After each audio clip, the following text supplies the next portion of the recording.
Welcome everyone to the PJ's Cast. I'm your host Pierce, alongside of my good pal Dylan. We are only 5 weeks away from the draft. Can you believe that? We're in the conference finals already, and I don't know if we brought it up on the podcast, but we have a trip planned to Toronto to watch the draft together. We'll be able to do a live stream then and catch a couple baseball games, Blue Jays games, and maybe go to the Hockey Hall of Fame. And most importantly, for the first time, take you and Connor to Boston Pizza. I think Jacob will be there as well, but. Yeah, how have we been doing recently? I don't know. Do you want to talk about the boys finale? Like, how do you want to start this off? Roman Cancerov finally signed. Like, there is a lot to talk about. So, how do we Uh, want to start this off? let's save the pop culture for the end of the show. I don't think that's the way we Fairs. should lead off. Because I think Yeah, we might dive into a bit too deep of a hole there. Just speaking yeah. from Like an hour experience. and a half Um, in. All right, Roman Cancerov has signed. yeah, let's After start talking with the about what Hawks. we Let's would have start with done the with the Hawks. boys. I think uh, I'll just start it off. I think every Hawks fan went into this offseason with basically three things in the question mark. Is Kantarov going to get signed? Is Bedard going to sign his extension? And then what are they going to do besides that? And first part's done. Roman Kantarov signed sooner than I think all of us expected. He signed Oh last yeah, week. Roughly a week and a half maybe after the KHL playoff run he had. it Was not was. expecting him I to thought it would sign be that early June. exactly. Yeah, And I mean, we had Ben Pope on the show. He sounded like he was going to be a little late. Like it sounded like there was no rush, but clearly to him there was. What I want to point out, I think this is the first time I've seen an ELC go over a mil. yep. Correct me if I'm wrong, but like I think he's making a mil 75K Definitely or first on the something. Hawks. Definitely the Correct. first on the Hawks, but that was what it always came down to. I know Ben Pope mentioned like bonuses and whatnot. Like that's a big thing with him, and obviously it should. From the way everything talked in the after that press conference happened where he signed. Sounds like he's going to have a top six role on the team. Thank you. Like we need to He ain't going stop to this. Rockford. Dude, if they give Cancer off the Lardis treatment, I might lose my mind. And I'm talking like fourth line minutes. Like that, we can't do this. We need to No. put these kids like what they did with Frondell when he got inserted in the lineup needs to happen with Cancer off. And I think Butcher Ross made the point of it. He is, if everything goes well, he is the perfect bumper for this power play. Like it's not even funny. Like if they don't even make a move, power play one should be Bedard on the left wing, Frondell right wing, Bertuzzi net front, Cancer off bumper. I guess Levshin at the point. I don't really care. I think you and I both are based and want Crevier there, but that's besides the point. But like it sets it up to where if Bedard's got the puck in the left circle, either he's going to rip it or he's got three immediate options. And each of them have their own bag. Got And Frondell in the dry saddle spot. like I don't know how, like I have to watch a little more Cancer off like game by game to see how his skating is, but like I just watch guys like Logan Stankoven in the playoffs right now that are that That's size and are immediately just who I think of. bulldogs on the puck. And if Yep. he can be even a replica of that, like that adds such a bite to this team that they don't have. Like I think if he ends up being like an Ivan Barbashev type, that's such a win for this team. Like that's such a Please. win. And it brings a piece that this team doesn't have. He goes to areas that this team doesn't like to go because let's be honest, the Hawks forwards are more of a perimeter team. Um, but I'm just so excited. Like I think you and I talked about it last week. I think we both want him with Bedard out of camp. If not, it better be with Frondell. Um, I guess that's the beauty of where you are right now. Like one of Canceroff or Lardis is on one of your young centers' wings. That's a pretty good start. But now that's the easy part. Signing the rookie that you know you could sign. I know and now like it's nice to get the first one out of the way. So I'll give Kyle Davidson his win there. Didn't let any funny business happen with that. That was tidy business. I think if we're being honest, as soon as that KHL contract got terminated, I I think think it we all knew works. what was coming from that. So couldn't be happier with Canceroff being on the team. Now I think you and I are just more curious what number he's going to wear. I think I'm team 13, you're team 93, if I remember. But Yeah. I kind of want to hear your thoughts on where you think he slots. Yeah. I don't really know if it matters that much where he slots, at least in the 5-on-5 lines. Like he'll be in the top six, and if he isn't, then that's going to be a big issue because probably the biggest talking point in that negotiation, besides money and bonuses, is playing time, and you're not sending him to Rockford. That's not happening. No. He did his time, 3 years in the KHL, won a Gagarin Cup the first full year he played in the KHL in 23-24, right after they drafted him. So I guess kind of just to give a background to anyone who isn't familiar with Roman Kanserov, he was drafted 44th overall in the second round in 2023, and they obviously drafted Connor Bedard first overall that year. They got Oliver Moore 19th overall, and a draft we reference a lot is the 2017 Dallas Stars draft. Not only did they get Miro Heiskanen, I think it was third overall, you got into the first round again, funny enough, traded with the Blackhawks and got Jake Ottinger in the late 20s. I can't remember. I think it was 26, 28. I can't remember. But got your pretty much your franchise goalie there. Maybe franchise is maybe a little too much praise, but got a pretty good goalie in the late first round. Can't complain there. And then you get Jason Robertson in the early second round. That's the kind of draft class you need. It's all fine and good that you got Connor Bedard, but you gotta get more. And they definitely got a player with Oliver Moore, 19th overall. Nick Lardis is a name we brought up already. He went early in the third round. And the fact that he has played NHL games and scored almost 30 goals at the pro level in his first year as a 20-year-old is amazing.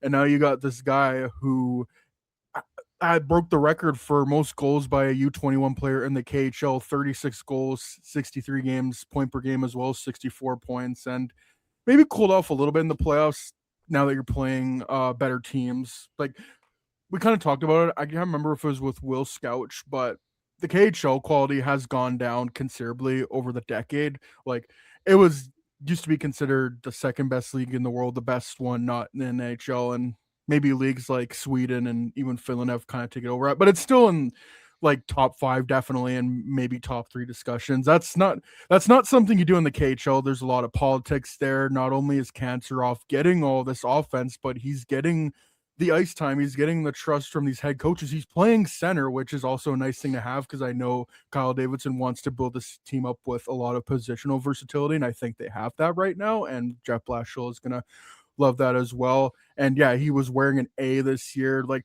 things you don't see happen to 21-year-olds in the KHL, Roman Kanserov was doing. And now I don't know if he's going to be this Kaprizov, Panarin type player where they are in heart conversations and one of the best wingers in the NHL. But yeah, a name you brought up earlier, and I see a lot of comparisons to a guy who I've liked since his draft years, Logan Stankoven. Sub 5'10", Roman Kanserov, I think, is only 5'9", but he's built like a bulldog. He's at 176 pounds right now. It's hard to knock him off. Like, just watching any KHL highlights, I never saw him got blown up, and he would take it to the net too. So yeah, he's definitely the most intriguing piece in this Blackhawks pipeline in this rebuild, because it's been harder to get KHL footage for geopolitical reasons over the past few years. And I don't know how many scouts the Blackhawks are sitting out there, and I don't know how many like guys like Scott Wheeler are getting out there to Russia and watching Roman Kanserov games. I don't think that's happening. So very intrigued to watch Roman Kanserov. And obviously the biggest discussion is, the numbers, where I am 93, 13 would be cool. But do you think Ryan Donato maybe gives up number 8 for him? I don't know. Not maybe a chance. Not a chance. Unless maybe Kanserov with his gets a little bit of that bonus, I don't think so. I was gonna say maybe if he gets the Calder bonus, maybe that's a discussion next year. But yeah, maybe. like 93, I think I would like 96. I think would be cool as well, just to kind of be close to Bedard. But yeah, 13, I would like. 71 is another one you brought up. Yeah, love that. And like, I think the best part with Kanserov is he's one of those players in the prospect pool. Like, I think there's some players in the prospect pool with the Hawks to where like you can kind of see where they're going to slot. Kanserov's a guy where I think anywhere in that top 9, he's going to fit just fine. Like, it could be like, I think I've made it clear to you, like, in my head canon for the Hawks next year, I think their third line should be more Lardis and then whoever that third forward is. And you can keep those two together. Like, imagine that's Kanserov in that line and you just recreate the kid line that the Lightning had in 2015. Like, that's the triplets. Welcome back, Kucherov. Or let's just put him with Bedard. Like, Bedard has not had a player that's willing to go to the areas like that besides maybe Ryan Donato. And I'm just going to maybe speak from what he's done in the KHL. I think Roman Kanserov might have a better touch on a stick than Donato. And Donato got 30 goals with Bedard. So I just think, like, I think I tell you this all the time when we're talking, like, for the context of the listeners, like Pierce and I go back and forth on just like forwards or defensemen that we'd like to see on the Hawks, or like how they stylistically fit, and like it always just comes down to like who they're gonna gel with. And Kanserov gels with anyone. Like I could put him with Bedard, I could put him with Nazar. I've really liked the idea of putting him with Frondell and Bertuzzi lately. I think like just a crash and bang second line like It's a that, like dog that would line. do so well. But to have a versatile piece like that, like you can't undervalue that with the way this team's getting built at the moment, and that really excites me. I know they're on the smaller side right now with the way they're getting built, and I have to imagine like there's a reason they drafted the way they did last year. They know they need size in the prospect pool, but I'd bet on skill. I think I think you said it best. It's dog oversized. Dog oversized. Yep. Yep. Dog oversized. And like Viggo Bjork fits that to a T in the draft this year. Like there's guys that always fit that bill. And it goes back as far as like Braden Point and Alex DeBrincat. Like this has been going on for over a decade now. Like let's be honest. You think GMs would learn, but Lane Hudson, for God's sakes, is tearing up the playoffs. And dude, the team that drafted him passed on him 3 or 4 times, I think. Three times, and two of them haven't even played in the NHL yet. So, no. And that's why, like, you can get mad at your team all you want, but every team passed on this guy. Like, that's just the precedent in the league. What's the thing with Tom Brady? Wasn't he like a 6th round pick? 6th round like, pick. How did the Patriots do that? They passed on him 5 times. A little different with Brady. Brady was he's not very athletic outside of his arm, and people didn't realize, I don't think, how smart he was and how dedicated. Like, you want to talk about dog over talent or whatever, or over like anything? That's Brady. Dog over size, yeah. It's all being tall, that's big. what puts him over the top, and that's what puts the best players over the top. And I think, funny enough, like once we get into it later, we're seeing that in the playoffs right now. Who has that extra gear? And you know, with a guy like Kanserov, he's been at those spots in every league he's played in, so it's a nice piece to have, and it gives me promise that they want to play him in the top 6, because I think you have to put him in the like. Bar none, he's one of those top 6 slots next year. Like, I think right now your top 6, like if we're filling it out, is like in no order: Bedard, Nazar, Frondell, Bertuzzi, Kanserov's 5. And then it's that 6th spot you got to figure out. Maybe it's Lardis. I'm not betting on Lardis. I'd rather bet on Lardis on the 3rd line. He earns that spot in the top 6. Like, this is where Kyle Davidson needs to get creative. We talk about it all the time. We don't want to put these kids in over their head. And now we're one step closer to that. Like, this is one more kid getting added into this roster. Like, this isn't how it was 2 years ago when, you know, Nazar's getting, or Brinzell gets added, and we're all just like, holy shit, like we're on our way. Like the kids are here now. And now like the big pieces are getting here. Now we got to add around them. So it's on the GM. But I'm so excited to see this kid in the Hawks uniform. I think he's going to be one of those guys that's going to be a fan favorite right out the chute, because he's going to go to the dirty areas. He's going to get the job done. And better yet, if his fucking scoring touch translates, he's probably going to score some goals too, if we're being honest. Like, I'd put a good bet on him getting 20 his rookie year. If he gets the ice time and he gets a full 82 or at least around there, put a good bet on him getting 20 goals this year. Yeah, I think like even if he scored 15, I would be tickled pink. I think you would like. I see it as this way. I think you combine Frondell and Kanserov in a way. Like, if you can get 30 goals out of those 2 players and like 75, 80 points, that's a good start. That's such a huge win. Like, we talk about it all the time. It's point differences in this league, right? Like, I think you and I looked at it one night when we were just talking. Like, all the playoff teams have 8 or 9 guys with 30 or 40 points. Like, that's what we need. We don't need like 8 guys getting a point a game. This is like, would be nice, but shit. I'm not complaining. And I would like to marry Lord Doolittle, but like, if all it takes is a couple guys taking steps and a couple rookies just taking a nice initial step into the league, and then your best player in the world taking another step, which he has done every single year he's been in the league, and there's not a doubt in my mind with that. That's why he's the last of my worries. It's like, if your number is not 98 or 30, we got steps to take. You know what I mean? Or at least I need to see you take steps, because I know 98 and 30 are going to take steps. So I think Kanserov's going to help with that a lot. Yeah, and two of the names we've brought up with that we brought up so far in comparisons to Kantarov. First one being Logan Stankoven. He's only 5'8", 165 pounds, and Doesn't play like first it. year had 14 points in 24 games, so that's just a little over half a point per game pace. Like I think Roman Kantarov could do that. And then last year had 38 points in 78 games. So again, like half a point per player. And this year, 21 goals, 23 assists, 44 points, like just a little over half a point per game player. You're probably expecting a little bit more out of Kantarov, but I think if you're hovering around that first couple seasons, and absolutely, and I mean Logan Stankoven in the playoffs. We'll talk about I was about to the say, pull up the Hurricanes playoff later, stats. but yeah, Very nice. 7 Very goals nice. Show me in the 9 playoff games. stats. Well, no, Stankoven's been good for them. Just I know. well, Carolina No, as a team I is a know. different matter. No. I that's what I'm saying was Stankoven. Very nice. Oh, Show me the okay, playoff okay. stats. Like even I better. thought you were like being sarcastic, like, oh, well, he's good in the. No. I used the meme the wrong way, but that's not the point. Oh, okay, Um, okay. I get what you're doing. yeah, use it the wrong way. But like that's a guy who knows how to find a second gear in the playoffs, and I think watching this Hawks team and the way some of these forwards play, like they'll be able to find that gear. You just got to put the pieces around them to get them to in that position.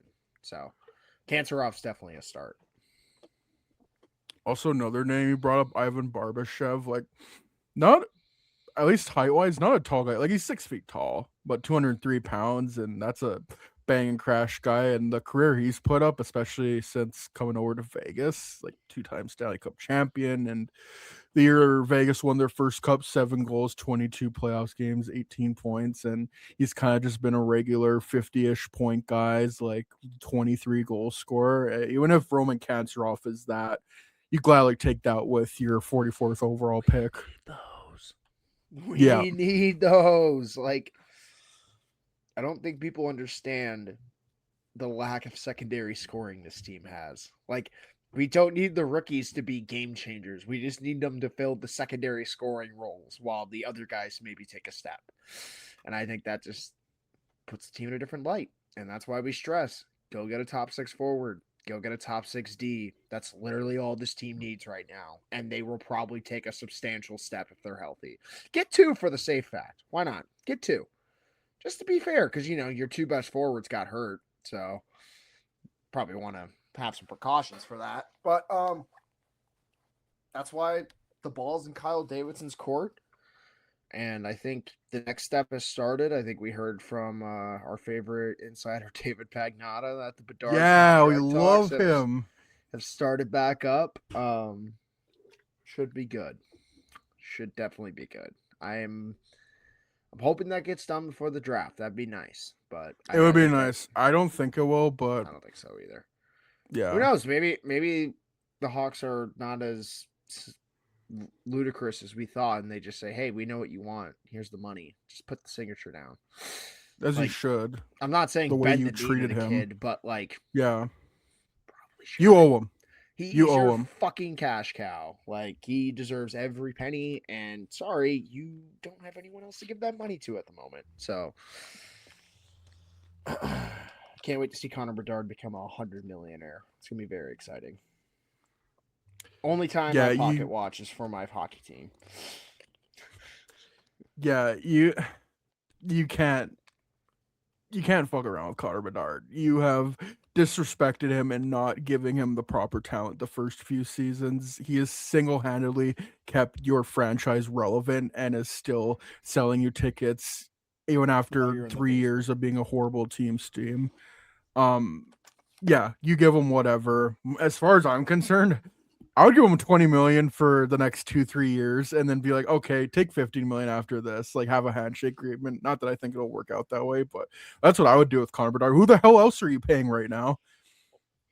That's what I'm saying. Like, there's not an extension coming down the pipeline that's going to be worth a lot of money. Like, you can't predict that far ahead. Like, we tried to last year and we were wrong. So I'm not predicting that far in the future again. Like, the biggest contract coming up in terms of RFAs in the next calendar year is Lev Shinov, and I don't think that contract is like, if he's a smart man, he bridges, because I don't think a long-term deal does him justice with his development curve. because I think he can make more money down the stretch once he develops. So, yeah, they're not fucking putting that money into anyone besides Ryan Ellis's dead corpse. Like, Jesus Christ, put better use to it. Yeah, that's why I'm like, they could go into free agency and like, if Alex Tuck hit the market, they could give him 15 million over 2 years. You know, they could do something like that. Again, not that I think NHL teams or NHL players could do that, but with the kind of cap space you have, that's what you can do. And I think I don't think they'll. I don't even know if Tuck will get to free agency. He might after that god awful performance, but I just look at the defensemen that are in free agency. Man, Brett Kulak. If you give him Kulak's seven the and a guy. half times 2 years, they can do that. Give him like the Dmitry Orlov contract that he got a few years back with I Carolina. think you do it with 5. Exactly. Maybe a little Like- more term, because term's always a thing, but Like Scott Money is not Powers an brought up like issue. Mario Ferraro. I don't like that. Like I don't nah. think that's a stylistic fit for what they're going for a long term. I think they need a bridge player. That's why I keep mentioning Alexiak and Truba. Kulak is a name that has now come up just because he's so good. He flies under the radar. He's just like this decade's Calvin DeHaan. So why not come to the Hawks? 2020's Calvin DeHaan. Let's get it started. But yeah, there are names out there to help Lev Shinov get to where he needs to get to. Or you could trade for him, because I tell you there's going to be a couple out there if you just get creative enough. And, like, yeah, that trade board doesn't leave much to be desired, but, like, I'm putting it in the ether. I don't care. If you get Darnell Nurse at $7 million, I do it. I don't care. How many more? That's the thing. How many more years does he have? Because I think it's 4. a lot. I think it's 4. I don't. same If as it Seth. was, oh, that's right. If it was, You can like, probably get Bowman to retain more, for being honest. I mean, if they got him to retain half, okay, sure. But I mean, get him at That's not 6, happening. 6.5. yeah, it's just the term for me. If it was 2, even 3 years, but 4, it's Fine, give stretching me a little bit. Siegenthaler. Oh my god, I would 100% take Siegenthaler. I take freaking Dougie Hamilton. I know, like, from what I've been seeing with the Devils, I think there's a lot of toxicity in that locker room right now. And Gee, I wonder why. yeah, Sonny Meta has got a lot to work to do this offseason. I'm very intrigued to watch that. But Listen, enough I'm about not gonna. this. I'm not gonna say Sheldon Keefe's been involved in 2 toxic locker rooms, but this has happened twice now with 2 different teams, and there's only one commonality. Granted, the Devils were toxic before this, but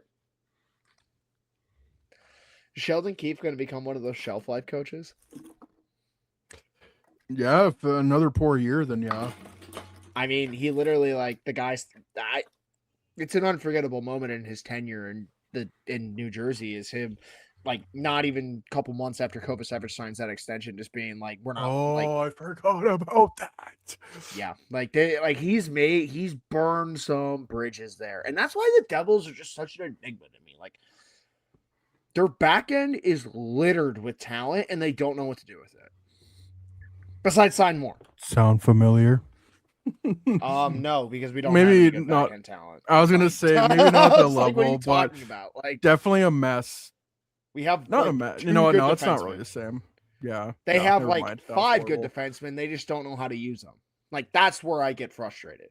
Like, the Hawks could have 5 good defensemen. They don't have that right now. The Devils, in a vacuum, have 5 really good defensemen on that roster, and they have no clue what to do with them. Hell, I'd argue 6, because I think Brendan Dillon's very underrated. So, the talent is on the Devils roster. All they need is secondary scoring, which in reality is just your top players performing up to expectation. Which, Timo granted, Meier. Jack Hughes post-Olympics was, but that's not going to cut it. It needs to be Brad. It needs to be Heishier. All these guys. Mercer. Meyer, I think, was a huge disappointment this year. He has been. Is that a guy you take a flyer on? Oh, I would, yeah. Still had 24 goals, 77 games. UFA in 2031. Yeah. definitely he has a no movement clause, so that'll be a little rough. But hey, you want to get out of here? Go play with Connor Bedard. Go clear up some space for him. Yeah, Yeah, he'd be absolutely, I nice. would. Him and Bertuzzi net fronts on the power play. Oh, yeah, there's that too. Or you could just do a bang and crash line. Put Bertuzzi, Frundell, and Myers together. Yep, there we go. See, like this is why you need to get creative this offseason, Kyle. We're already making the ideas for you. Dude, hire us for free, No, and we don't. will turn I don't this want to team get around. blamed for when you don't pick my decisions.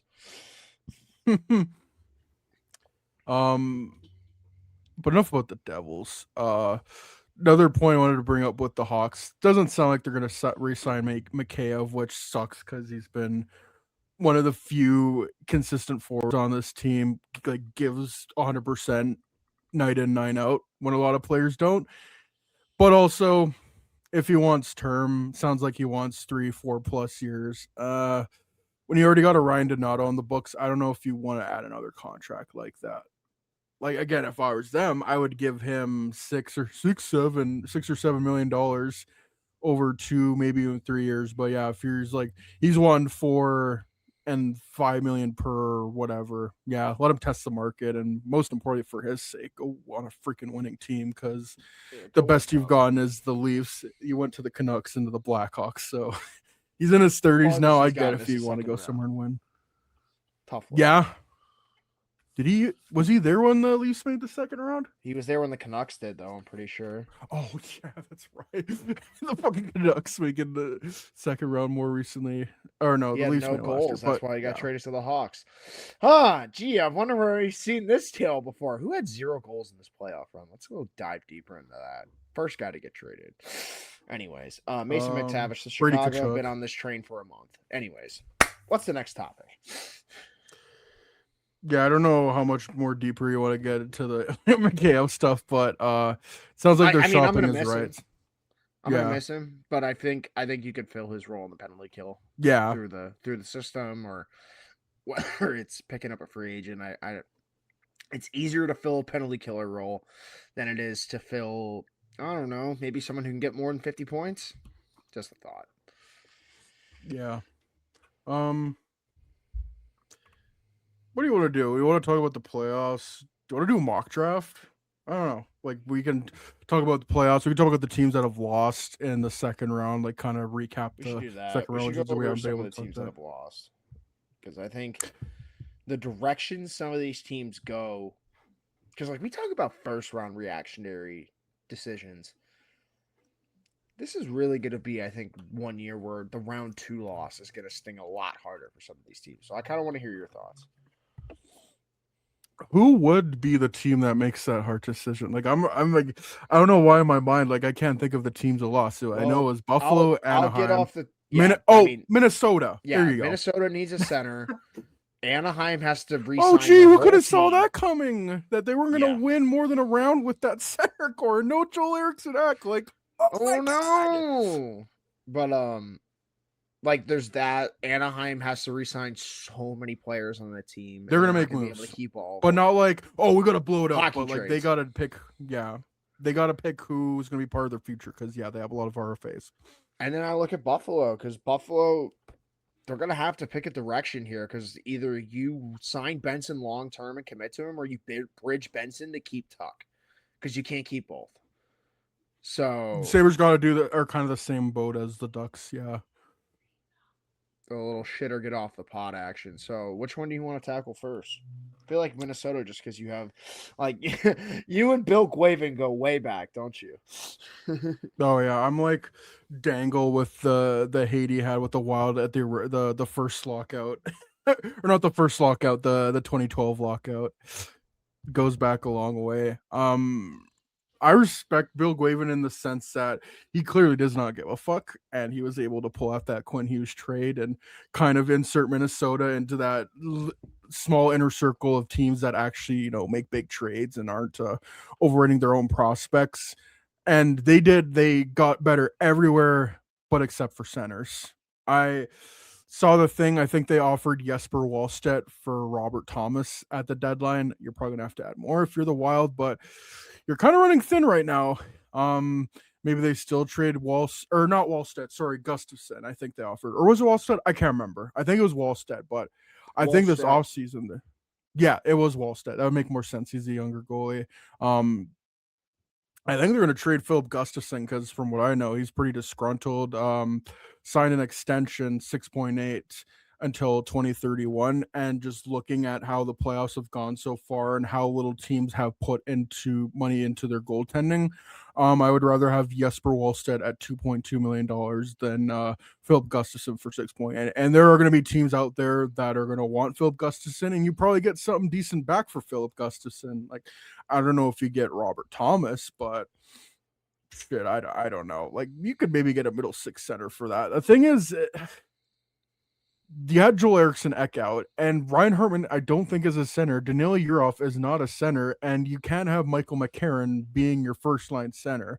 You got to figure that out, because other than that, like, Kaprizov, I think he's making a little bit too much money, but I think that was a tax you had to pay to keep him in. Yeah, you had to keep him. You cannot let him go. But also, it helps that you're paying Matt Boldy $7 million. Like, if I put it this way, you have Matt Boldy and Kirill Kaprizov making a combined $24 million. When you put it that way, I think it's a better way to put it. That's really good. Joel Eriksson Ek, I think, would be the perfect second line center. Shit, like, go out and even get a Ryan O'Reilly. I don't know how. I don't think they would make it happen because I don't think he would want to be back with Quinn Hughes. But do you maybe go and try to get Pedersen from Vancouver? I don't know, but you got to find a way to get another center in there, and I don't know how you're going to do that unless you had trade Wallstedt to the Blues for Robert Thomas. But you would probably have to add more. And who are you adding to that? Because I think their prospect pool is pretty thin right now. Like, does Carson Lambos get it done? I don't know. I'm about to throw a crazy one at you. You ready for this? Oh, let's hear it. Philip Gustafson, like, for Tomas Hertl plus. It's gonna be some shit like that because they're in Vegas get another goalie because I think they want to get off Aiden Hill. I mean, did they extend Hart? No, exactly. So as far as I see it, they don't have a goalie next year, and I mean Hart's great, but every win. No, Hart is signed for next year. Fuck off. That's no fun. That's no fun. Anyways, the Minnesota's fucked, and I'm very happy to watch it. Like, I could care less what happens to this team. They have made their bed. They reap what they sow. And, you know, you traded your best assets for Hughes, as you should. But now you don't have a center. So you better just hope Matthews makes it a one-team move. Because if he doesn't, you better pray to God if Evgeny Malkin makes an unrestricted free agency. Because there's not a fucking chance you're getting a center in this market. At least for what you can give up. Like, what is Minnesota going to give up? Like, what? Okay, maybe I'll get a little more creative. Mason McTavish for Philip Gustafson. Maybe that's the move that they do. Because the Ducks, they're not sold on the Stahl, even though he is extended. Like, he had a terrible fucking playoffs. Was terrible after the Olympics. Like, you got to get creative. And unfortunately, if you're going to get creative, it's probably going to cost you Wallstedt, who's the only fucking reason you were in these playoffs. That's your best trade chip right now. And he's your best fucking goalie. So make a move. Like, cool, man. Wayne Gretzky's been traded before. Like, you can say that shit all you want, Garen, but, like, no one's going to believe you until it happens. And the worst part for him is the guys that can get him the best value are some of your best players. So, have fun. Have fun. Maybe they just think Michael McCarron's the 2C or Daniel Yurov's the answer. And, like, honestly, I think the safest bet is just to bet on Yurov from within. But, like, I don't know, man. Like, they're in a really weird spot right now. And it's a really not great center market. Like, maybe they go try to get a Jared McCann. Like, maybe that's the answer. I don't know. But it's a rough look right now. And I just don't see a lot of teams that are going to be willing to work with them for what they're willing to give up. So Bill Guerin's got to get creative. I don't know how he does. I don't know what he gives up to get said assets. But I can tell you one thing. The assets they have right now are not getting you Austin Matthews. Even if that's the only team he wants to go to. So get to working. Figure out what that extra step was to get Trocheck. Because I promise you Trocheck probably would have made a difference in this series. You probably wouldn't have gotten curb stomped by Colorado. So I don't know. But also, like, that's the same team that blew a 3-0 lead in game 5. So, like, you can just look in the mirror if you really want to. But some decisions need to be made. And the Olympics tax wears off now. So you don't really get that as a get out of jail free card anymore, Garen. And now that's 17. Like, it's funny. They get off all that dead money with Parise and Suter. Apologies. And I mean, if Kaprizov is what he is, like, kind of got it right back there. Like, yeah, he's a 100-point player. He's fantastic. But if you don't have the center to amplify the game, he's not going to be able to be the shooter that you want him to be. Because guess what? He's too busy setting up the bums that you have playing in the middle for him. No disrespect to Ryan Hartman and Joel Eriksson Ek, but with a player like Kaprizov, you need to have someone that can play on his caliber. This is why we screamed this shit with Bedard till the fucking cows come home. Like, We still are. I still will. I really don't fucking care. I will. Like, there's a reason Matthews' goal totals didn't skyrocket until he played with Marner. There's a reason McDavid's numbers aren't where they are without him playing with Draisaitl. Like, that shit matters. And I love Eriksson Ek, but he's not the player that's going to get the most out of your wingers. He's a great 2C, though. So if you can, like, in a vacuum, put Austin Matthews on this team, it fixes everything. But at the same time, if you're getting Austin Matthews, like, if on the Leafs, it starts with Brock Faber. So, I don't know. Got to get creative if you're Bill. Got to get creative. It's popped in my head while you were talking. You know what this goaltending situation kind of reminds me of, and there's some similarities. Reminds me of What? Corey Schneider and Roberto Luongo back God. in like 2012, 2013, 2014, that All sent to era. New Jersey? Well, Wallstedt is like the Corey Schneider because he was the young goalie that you drafted. And while Philip Gustafson isn't quite at the level of Roberto Luongo, you traded for him and he was here beforehand and you gave him that big contract just like the Canucks gave to Luongo. And do you remember Roberto Luongo going out in a press conference and just saying my contract sucks? Yeah, I don't think it's quite gotten to that level yet, but I think the smartest thing to do is bet on Gustafson because he still is 27 and you got that contract locked in until 2031. Like in the case of the Canucks, you're going to get the best bang for your buck with Corey Schneider because he was younger and didn't have that contract attached to him. Wallstedt doesn't have that. He has the pedigree of being a former first round pick. And yeah, like we mentioned earlier, his name was dangled in trades for someone like Robert Thomas. I don't know if you pull that off, especially if it's in division, but maybe you look elsewhere and dangle Wallstedt because he could be in that echelon of elite goalie year in and year out where it's hard to be like that, like Hellebuck, Vasilevsky, Shesterkin, Sorokin, so on. And yeah, I don't know quite what you would get for Phil Gustafson if you're putting him on the market. So yeah, I would figure that out before it gets too bad and maybe create some toxicity. And then you lose both and you have nothing. You lose good day, sir, just like the Canucks did. Oh, and Quinn Hughes is up for extension. So, sounds like he's open to an extension, but might want to get your ducks in a row before that gets done. So, clock's a ticking. Oh, it is. It's the rabbit from Alice in Wonderland holding up the watch. Also just a very old team. Kaprizov's 29, Eriksson Ek's 29, Matt Boldy's 25, which is good. Yeah, Tarasenko 34, UFA, Nick Foligno, UFA 38. Sounds like Nick Foligno will want to be back, which I guess is good. I mean, he was the only he scored sure. freaking. He did his part. He had a 2-goal game in Game 5, and y'all freaking blew it. That's my Nope, that's not my at former all. captain right there. Mm-hmm. Matt Zuccarello is also 38, and it's Matt Zuccarello is such a great story. Still had 54 points in 59 games when I think it was like 10 years ago. There might have been a chance he never played in the NHL again. But yeah,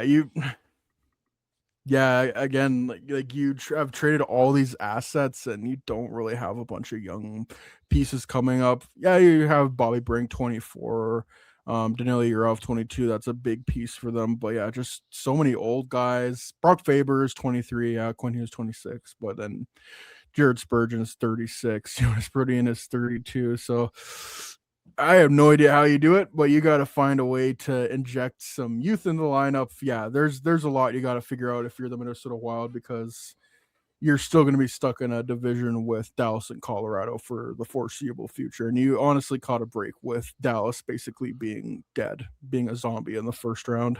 And couldn't get away with it. And that's why it's an arms race. We keep saying it's an arms race in the Central. You're gonna have to fight if you're gonna want to get out of this division. Unfortunately, like it's how the Atlantic was in the late 2010s. That's how it's stacking right now. And like you'll get lucky with some teams being mid, but you're gonna have to like. I hate that I have to keep saying it, but get creative. Just get creative. I think that can apply for a lot of NHL GMs this offseason, including Kyle Davidson. Um, yeah, I don't think they have much in the prospect pool right now, like Carson Lambos, I guess, but I don't think he's quite developed that the way that a lot of us thought he might have been. Draft picks don't have their first and second this year, but next year they do have, like in the following years, they still have their first, so you have that to play with, and but you don't have your second round picks for the next 3 years. So yeah, Minnesota, I think they're just always a team to watch, especially since Bill Guavin has taken over. Yeah, that 2021 offseason where bought out Parise and Suter and then traded Fiala for Faber, which I think has been a fair trade for both sides. Like it's worked out for both sides. And yeah, Bill Guavin not afraid of making the big moves, and this might be your most pivotal offseason yet. Oh, it definitely is. Your team took the step. It's time to see if you could take the next one. And it's going to take him finding a way to get the most value out of some of these guys. I think that's like not to be the Brad Treliving of the equation, but you should be dialing the phones constantly because I think you say it all the time. There's always someone out there that's willing to make a move. You just have to go find it. So let's see if you can go find it. He did with Hughes. Like I didn't expect him to go to the Wild when that happened. He got that done. So we know he's got the. He tried to get Trocheck done. Like we know he's trying. So see if he can get it done one more time. And I'd bet any of these prospects on an actual piece with, like you said, the age of this team. Like you have to bet on it now. This isn't a future thing. I know Faber has been a mainstay of their defense the last few years since they've traded for him. But would you do like? Let's get crazy and spitball a little bit because we already have. Would you do Faber for say Matthew Nyes? Because a No. guy who I know always wants to do business is John Chayka, and that's the first name that came to mind. Are you doing that or Nope. no? Favors making 8.5 for the next 8 years. Not a fucking chance. Nope. Like Brock Faber has I to guess be it's got to be a first center though. if it's Brock Faber, it has to be a number one center with term that's under 25. No ifs, ands, or buts. And like I'm just gonna like put this out there. Robert Thomas isn't it. If that's the direction, no. It's gotta be something bigger than that. Because I'm sorry, he's their second best defenseman on that team. And let's be honest, if Hughes doesn't resign, he is their best defenseman. So you can't just be throwing that guy around, in my opinion. Like Yeah, I was a bit like I gave Brock Faber a lot of shit 2 years ago because I think his second year he kind of had the Bedard syndrome or a little sophomore slump. But once Hughes got there, he just he hit was another great this level. year. Fantastic, and he was great in the Olympics too. So, um, I I wouldn't trade that guy. And like even for Matthews, like I think that's pushing it because Matthews isn't locked up long enough, in my opinion, to unless you're just going in on a 2 year window. But like, man, that's tough giving up on Faber. He's like what 23, locked up 8 years. 24. Yeah. Yeah, that's tough. It's tough to give up on. Here's another one that came to mind. Not quite the 1C, but you might be able to replenish your center core, add some youth, and your defense. Anaheim we have brought up because I think they need young, like a legit right-handed defenseman shot because Carlson, Truba, and Gudas are all up. Would you do like I don't know, Faber for McTavish and like Mintyukov or Zellweger or something like that? Like I think that's where you got to No, start. no, unfortunately. Like I think Brock Faber's like you can't trade pieces under 25 on this team that are locked up. I don't think I'm trying to even think of a name that I would trade him for Like, 'cause it has to be a center. It's got to be a top tier center. Like, let's just look at who's in the playoffs right now. Like, if it was Nick Suzuki, yeah, Brock Faber's getting moved. You know what I mean? Like, it's got to be something like that.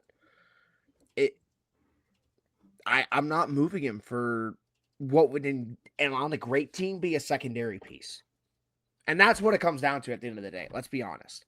Like, Matthew Nyes on a great team is a secondary piece. Like, Matthews, at least you can make the argument for, because it's like, this guy's a fucking 60-goal scorer. Dude, it's like, Austin Matthews, yeah. I'd give, like, I'm being a little bullish with that one. Like, I'd give up favor for Matthews. But, like, you have to understand how valuable it is to have a, 6'1", 6'2" right-handed defenseman that can skate like the wind and plays deep both ways and is fucking locked up at a sweetheart deal for 8 years. Like, 8.5 for what he does is fucking sweetheart deal. It's tough, man. It's tough to give a play like that, so you better make it count. Like Matthew Tkachuk trade type shit. You know what I mean? Yeah. Like, I wouldn't have given up Weegar, but they got Tkachuk. So it's like, it's got to be something like that. So I guess Matthews fits that bill. Yeah, I guess we could do trade hypotheticals for an hour, but Minnesota, yeah. Disappointing, but also kind of expected. I just again, I don't know how you're gonna make a deep playoff run with that as your center core. I guess, do you want to get into Anaheim as the next team since we kind of brought it up? What do they do from here? Where do they go from here? Yeah, I'll kick it off. Anaheim's a team that I think, not in play style, but at least in trajectory, the Hawks can replicate in a sense. A team that was at the bottom for a couple years and took 2 steps over the last 2 years. Took getting a new coach in the room, obviously, because, oh my God, the guy before that was terrible. Greg Cronin was awful. They hated him.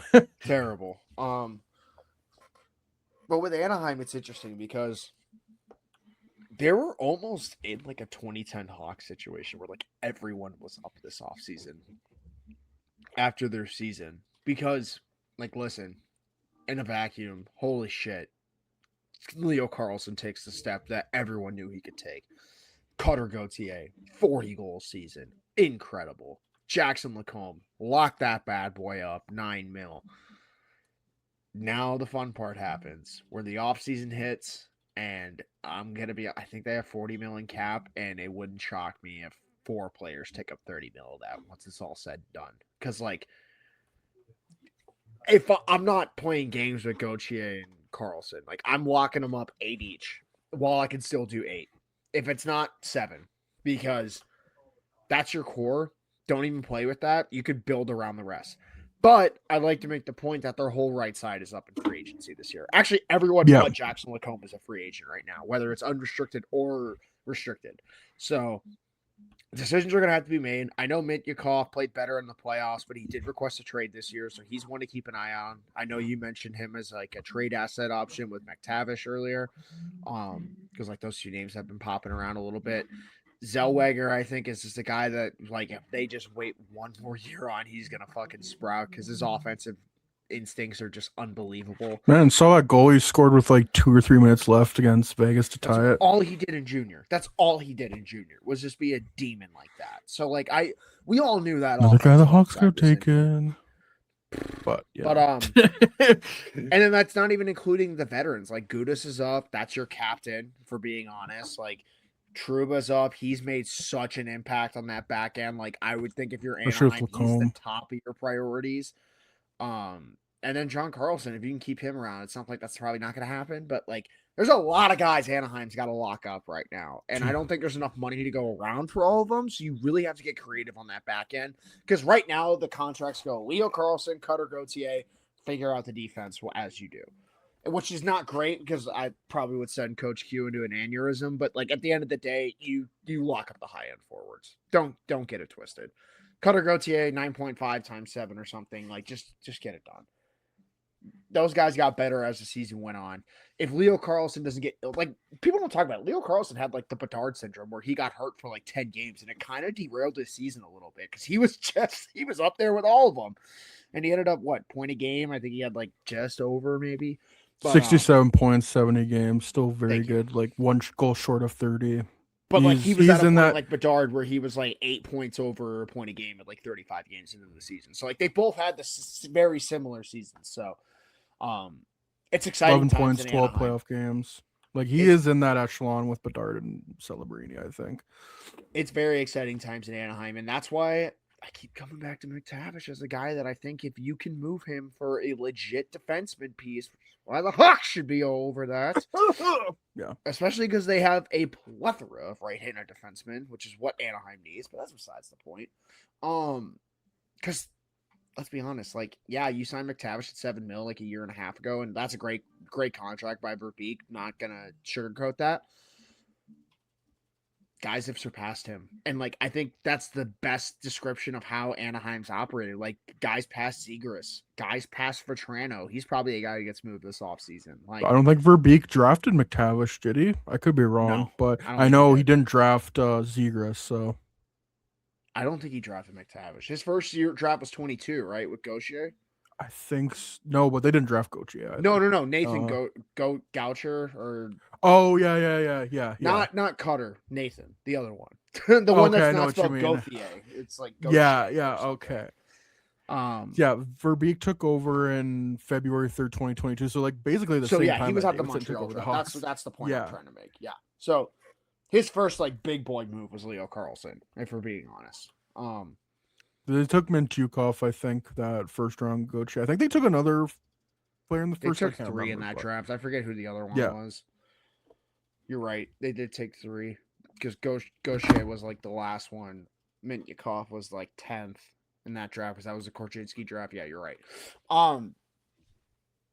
But with Anaheim, it really just come down to how they're going to use that cap space because they could really do some interesting stuff with the amount of young talent they have. But at the same time, if they just kind of kept things the same and got everyone locked up, I think they're going to be in a really good spot in a Pacific Division that is very, very, very much lingering in a lot of aspects. Like Vegas at 40 wins is probably going to win the cup, and I think that summarizes the Pacific. They didn't even have 40. They had like 38 or 39.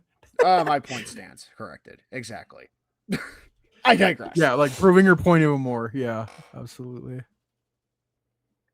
Okay, they only made 2 first-round picks that year. Yeah, it was Mintyukov and Gauthier. I swore they made 3, but I thought they made I 3 think too. I'm just tripping. It's just the Hawks. Yeah. But I think I've said this before with Anaheim when we brought it up. They have had an eternal cap in years past, and with the salary cap going up, we're gonna find out who is a salary team, like who has an internal cap and who doesn't. And I think Anaheim has kind of always been like that. Like from what I remember, Jackson Lacombe surpassed Ryan Getzlaff as the highest paid duck AAV wise in their history. So yeah, they got him locked up, and I think that's going to change again when you got to re-sign Carlson and Gauthier. I'd like to defend the Ducks for 5 seconds. They signed Getzlaff in like 2012 to that deal, so like the cap has gone up a shit ton. Oh, I know since then. what you mean, but like I don't think They're they've the White ever Sox. been a. I get what you mean. Yeah, They don't yeah, give out yeah. big boy deals like that. No, they've Sorry, always done a very good job of drafting and developing with it. Like they've been a defenseman factory for 2 decades now. low key like the MLB's version of the Tampa Bay Rays. Like, am I You crazy know, to say whenever that? I think of like who is the like MLB equivalent, like when I compare, like whenever I think of like the Brewers and Rays, who are very smart analytically, but Carolina. don't really retain their guys, it's Carolina. Yeah, Yeah. I always think of Carolina when the Brewers and the Rays are brought. Like Brewers and Braves, they can get to the playoffs, but they can't win the big, especially the Brewers. Like they can get to the Division Series, Championship Well, Series, but you're not hanging around with the Dodgers. Anyways, I was gonna make a point about the Ducks and I don't remember now, but I mean, I'm scared. They go below the cap all the time. That's their whole thing. So I don't know. All right, we'll just leave it at that. Sorry, everyone. Anyways, let's talk. I just want to about- make the point. I'm scared of the Ducks. Like, if the Hawks hit their ceiling, I think they're the team I'm most intimidated by in the Western Conference. Like, if they're battling off, like the Sharks have Celebrini, but I just think with all the big guys that they have and how their defense is built, and like just Coach Q as a coach, I would be scared of the Ducks, and I think every other team should. Your Edmonton already should be afraid of Anaheim. Vegas should be thinking you're lucky stars that you beat them this time, and maybe that you'll sneak in another cup before Anaheim takes over this division, because I think it's going to be theirs. Yeah, I mean, if Anaheim doesn't fall off a cliff in the back half of the year, they win the division. So there's that. I wouldn't say they're the team I'm most scared of going forward. Like, I think I'm just very high on Utah. Like, I think Utah's gonna be Utah too, but going forward, yeah. like, and then San Jose is like gonna be this generation's Edmonton because they're just gonna have all this offense and nothing to go with it unless they draft Chase Reed second overall. Please draft Chase Reed. But but yeah, they've done a fantastic job. They always do a fantastic job. And if Pat Verbeek keeps up his madness, they're going to be a good team for a long time. If he keeps making moves like the Jacob Trouba trade, like the Chris Kreider trade, like those are the trades that put them over the top, along with good drafting. It takes both. And I think we have stressed that ad nauseum this offseason, or this playoff. But Anaheim's a perfect example, and I can completely understand where you're coming from in the fact that they're one of the most dangerous teams in the West going forward. This is what I want to bring up. I want to show John Carlson. Guy had 60 points in 71 games as a 36-year-old. Man, if he hits the market, 2018, you and I would be very happy if the Hawks could get him on like a 1 or 2 year deal, especially if they trade one of their young right-handed defensemen. And I think a lot of teams should be in service for him as well. Oh, I would have to imagine at least 8 teams have hit his line, including the Hawks. And if the Hawks haven't, then don't even want to hear the words that come out of my mouth after that. Yeah. You and I are kind of texting about it, but it has a very 2021 off-season feel, like in completely different ways, obviously, but because we were like, oh, they're going to trade for Seth Jones and we're going to hate it. And we were 100% right. And I think you and I feel they're going to do nothing again and we're going to hate it. I want to at least give Davidson the chance because we're still in May, but 5 weeks, man, it comes by so quickly. And if we're here again with the same team, no moves, like last year, their big move was Andre Burakovsky and signing Dominic Tonnato. If you can at least get like a second pairing defenseman, like if you can't get a Brett Kulak and you're relying on 24-year-olds to run your defense and younger, and you're just relying on Roman Kantsarov and Anton Frundell to be Calder finalists, you're going to be in the exact same position as next year. So just want to throw that out there. Starts a conversation like that. I just sat down. Like we were talking about the Ducks. Like I just got fucking rage baited about the Ducks out of nowhere. I'm like, sorry. Jesus. I needed to put it out there. It's fine. It needs to be put out there, as it should, because we all know what's going to happen this offseason. Carson Carl's 4th overall, Josh Anderson trade, and then we wrap it up and put a bow on it. Just kill me now, hey, please. Don't forget Braden Shen. Like, I'm celebrating like when we won the lottery if we draft Stenberg. Like there's no other way around it, because I'm sorry, I have been accustomed by this fucking management group to expect the worst and still be disappointed. That's tough. That's a tough fucking way to go about business, to make your fans expect the worst and still get disappointed. Anyways, you got me going about the Hawks. Who do you want to talk about next? Sorry. I didn't mean to. I wanted to be like, I just wanted to put out there, I am willing to give Kyle Dake, because I think a lot of fans are just I'll give him till July 2nd. That's it. Like, I'm so fucking serious. I'll give him till July 2nd. Oh, me too. But I'm saying, like, I'm willing to give him grace, but if they do nothing again, we're sounding off. Like, I think those podcasts might be worse than that offseason, because at least Bowman tried to make the team better. Like, you might hate this, but I think the Hawks could use a Seth Jones trade like right now. Like, we're gonna have weeks to talk about this. Let's move on. Do you want to?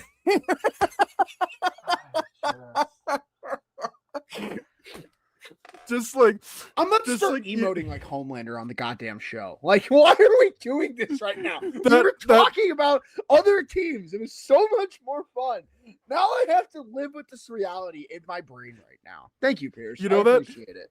You know that gif of when Oh Father and Homelander talking at the D blocks in? That was me with like It's like, let me just do about the Hawks real quick. Let me not your that call, bad boy. Prophet Bro Hamid.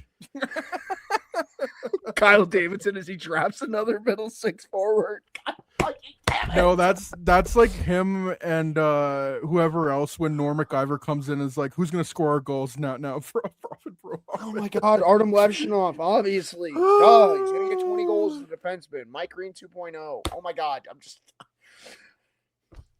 glad I love the Hawks. I love the Hawks. And I was talking to a coworker about this today. I was like, God bless the listeners of this show because like there's the 0.1%, y'all are the 0.001% of Hawks fans. And I would love for the fan base to realize, or not the fan base, but the team to realize even your loyalist soldiers are going insane, having to do laps to defend this patience. And I hope it pays off because holy fuck, I would love to be the one to say I was standing strong on the side, but you got 5 weeks. What's the saying? I would Even your follow the loyalist Hawks. soldiers, but July 2nd is the cutoff. I follow the Hawks to hell and back. I wish they would just stop going to hell and like being in hell for the past. Like, can we almost take a 10 different years now. route, please? Yes. You want to talk about the Buffalo Sabres? Not really. I just rage baited you that No, entire I do. sequence. I actually, all right. I'll get back in the serious talk for a second. I do want to talk about the Sabres though, because The Stanley Cup playoffs are here, and DraftKings Sportsbook, an official sports betting partner of the NHL, has a new customer offer. When the ice gets coldest, the best players in the world show you exactly who they are. Playoff warriors turn it up round by round, and DraftKings turns it up with them from the first round all the way to the Stanley Cup final. Bet player props, bet live, from the opening faceoff to the final horn, every moment matters. Now, DraftKings customers, bet just $5 and you get $100 in bonus bets instantly. Download the DraftKings Sportsbook app and use code THPN so you're ready for the moment. That's code THPN. Turn $5 into $100 in bonus bets instantly. In partnership with DraftKings, the crown is yours. Gambling problem? Call 1-800-GAMBLER or 1-800-MY-RESET. New York, call 877-8-HOPE-NY or text HOPE-NY. Connecticut, call 888-789-7777 or visit ccpg.org. On behalf of Boot Hill Casino in Kansas, wager tax pass-through may apply in Illinois. 21 and over in most states. Void in Ontario. Restrictions apply. Bet must win to receive bonus bets which expire in 7 days. Minimum odds required. For additional terms and responsible gaming resources, see sportsbook.draftkings.com/promos. Limited time offer. God, what a fucking great season for them. Like, I know it's not going to feel that way right now, and it's not going to feel that way probably Oh, it could have forever, been way better, but but holy man, shit. what a step. Like, it's the biggest step you could ever see out of a team like that, and it's such, like, we haven't talked since the Game 7. It's such a heartbreak. It's such a heartbreak, and I think the worst part, and I don't mean to twist the knife, although I do love twisting the knife. Sorry, for Jacob. any other fan base except my own, including my own, because I love twisting my own knife. But Oh, I literally just did that like we just 5 did it minutes for the ago, last so- 5 minutes. But I think the worst part, or the toughest pill to swallow, is that it's Dahlin making the play at the blue line, and it's Your two best guys, that he's Thompson, trying to go yeah. to. It's a tough pill to swallow, but I think you have to look at this team in a vacuum. You have to look at the youth. You have to look at what a good spot they're in going forward. And I think you have to make that decision. And I think that decision starts with letting Alex Tuck walk. Because I'm not going to like just chalk it up to a bad series, but if he wants $10 million, like I'm so fucking serious, I'm throwing that at Benson after this playoff. I'd rather It's- lock up Benson 100%. I'd put up. Speaking I'd of, get dog Benson on oversized. 8x8 way before I get Tuck locked up long term, and it's just because, like, I think Dangle said it best. If you get a playmaker with this guy, he's gonna get 40 goals in this league. He is a goddamn bulldog. Like that is exactly what you want out of a player come playoff time, and you can't teach that shit. You can't teach that shit. Like, best way I can put it for Hawks fans, he's got a bunch of Dave Bolland in him. in the best I was way gonna say possible. Andrew Shaw, but plus both of them. Yeah. Bolin had the offensive upside, though. That's why I kind of lean that way. But, like, he's got way more upside than Bolin. Like, this kid is 21. He just turned 21. He's in Bedard's draft class. Like, I'd Dude. argue in a redraft, he's top 5. He maybe should top have 4. gone top 5. We were saying We it. were all throughout the screaming whole this in year, and he went Nashville. This is true. 13th. This is true. We were all screaming this in Nashville. Why couldn't you drop 6 more spots? Anyways, yeah. We're fine with Ollie Walnuts. I so love we'll me some Ollie Walnuts cooking in worlds right now. Like, my favorite third line center. Don't get me started on Ollie Walnuts. Now I can talk about how much I love the Hawks right now. Anyways, no. We not are doing so this. back. Okay, Within but no, but I'm myself, serious. I find I'm it weird serious back. with the Sabres. Like, I think Zach Benson is the most important piece this offseason. And if we're being honest, as much as I would like him, I think you got to get that Byram extension done July 1st. Like, you just got to get it done because that guy literally, like, you have 4 fucking horses on that back end, and that's not even including Kesselring. Like, their back end is like, I think they're gonna move stuff- on from him. their Though. back end is stuff boomers fucking dream of for back ends. Like, I'm so fucking serious. Dahlin's a goddamn horse. Owen Powers, every boomer's wet dream for a defenseman, except he doesn't hit. Fucking Bowen Byram is like every one of our age's players' wet dream because he's just a fucking offensive dynamo. And then Matthias Samuelsson takes the biggest step on God's green earth this year. Like, I can't help but feel like if I'm a Buffalo fan, I'm feeling great right now. And then what? You know what? Let's get back into Fantasyland. Do you want to get back into Fantasyland real quick, Pierce? You want to Before you do that, I just Yes, want to say, continue. could Zach Benson be like this generation's Brad Marchand? Oh, I'd fucking love that. I'd fucking love. I would love that so too as a much. Canadian too. Have him on my Olympic team for the next few goes of things and play with Bedard. Yeah, absolutely. Anyways, continue. So let's get crazy for a second. Oh, we've been crazy. What does been Buffalo need right stupid. now? Oh, well, duh. What does Buffalo need right now? Is this where I think it's going? Because I was thinking goaltending. I'm like, you could do something with Minnesota. I wasn't going to say that, but yeah. Oh, okay. Gustafson would be fucking awesome in Buffalo. You have the pieces. You have the team. Take a swing at Hellebuck. Oh, that they can wants do out. whatever they want. They He can do wants whatever out. they want. If that team has Connor fucking Hellebuck, they win a cup. With playoff Hellebuck. I'm sorry. Alex Lyon let in fucking 3 goals on 3 shots in an elimination game, and they still won. No, I think they switched it. I think it's 3 goals on 4 shots. Doesn't fucking matter. Either not great. 250. Doesn't save fucking percentage matter. is There's a not reason great. Anthony Niemi wasn't on the Hawks team for 3 cups. I'm just saying, like, when you have a team with that much talent, and, like, I'll just be blunt, they don't have that much high-end talent, you're going to need your eliteness or your elite traits to come from that top 4 and potentially that goalie. And I think UPL could be a great 1B. Take the step. Take the step. And we know Hellebuck would want to go back to the States. I don't know Isn't about he Buffalo. from New York? Shit. Didn't even think about that. That's even better. It's not the craziest thought we've had tonight, I think. But also, like, I think Philip Gustafson's a lot more Oh, he's a reasonable. Michigan boy. Never mind. Oh, Dream is no. dead. You only have to take an hour flight to get there. But, take the Johnny Gaudreau route, goddammit. But, like, I'm serious. If the Jets have Hellebuck that series, I think they win. I think they win against Montreal. Oh, easily. Hell, if they have Gustafson, I think they win. I don't know. Besides that, I think there's a lot of pieces on Buffalo that don't need to be brought back. Like, I don't think you need to bring back Shen or Stanley or anything like that. Stanley's No. about to get a 4x4 from, like, the Hawks, and it's going to make me 4 times. Oh, fucking he's getting more than suck that, pal. I Have you know. seen I his was being height? generous. I was being generous.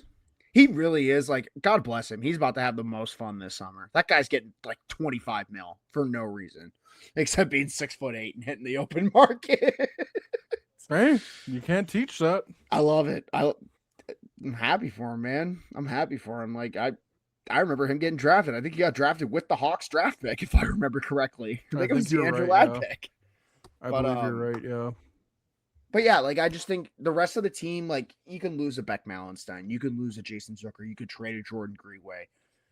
Lock up Benson. Accept the loss with Tuck. Go get a goalie. I think that's literally and extend Byram, obviously. And here's the best part: you could probably flip Kesselring for some good assets too. Like you could probably use Kesselring in a trade to get a goalie. I don't know. If I'm Buffalo, I'm literally scouring the league for a goalie because I'll tell you one thing: there's going to be a team in your division that's already doing it, so you might want to get on it. Actually, arguably, two teams if we're talking about Ottawa, but they can't really go for one that you can go for because you have no money tied to your goaltending besides UPL. But like, dude, $5 million for a 1B is going to be nothing in 2 years, in my opinion.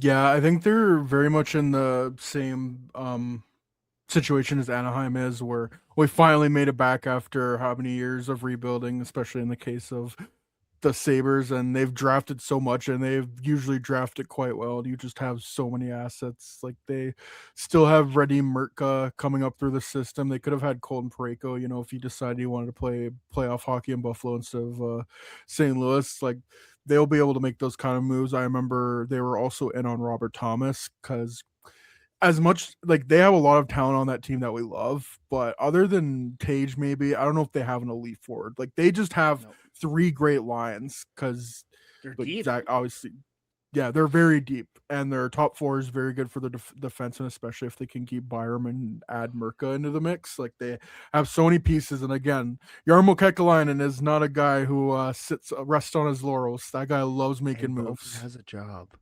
And that's the best part. His And the Oilers favorite gotta kid make to bully moves, is too. still in the league. Don't worry. Yeah. Can we play that game for a second? Who's the player that Bowman Absolutely. chalks that up to for Buffalo? Because like they're Like not getting a for? goalie from Edmonton. So like, what's that? Because they've like technically already done it once, just without Kekalainen with Ryan McLeod. But Matt Savoy coming back? Just kidding. that'd be too funny. That'd be too funny. I don't really think there's a move for them to make, but it'd be funny. I don't think there is, but it'd be funny. They might make something work. Calvin Pickard for a seventh. Get excited. Yeah, sure. Why not? What the hell? What the hell? Sure. One like move that's just been going in my head the entire time. Would you like Josh Norris for Philip Gustafson? I don't know, because I don't remember where I saw it. But now we're getting creative. Creative. Buffalo, Josh Norris has just been injured so much. So do you?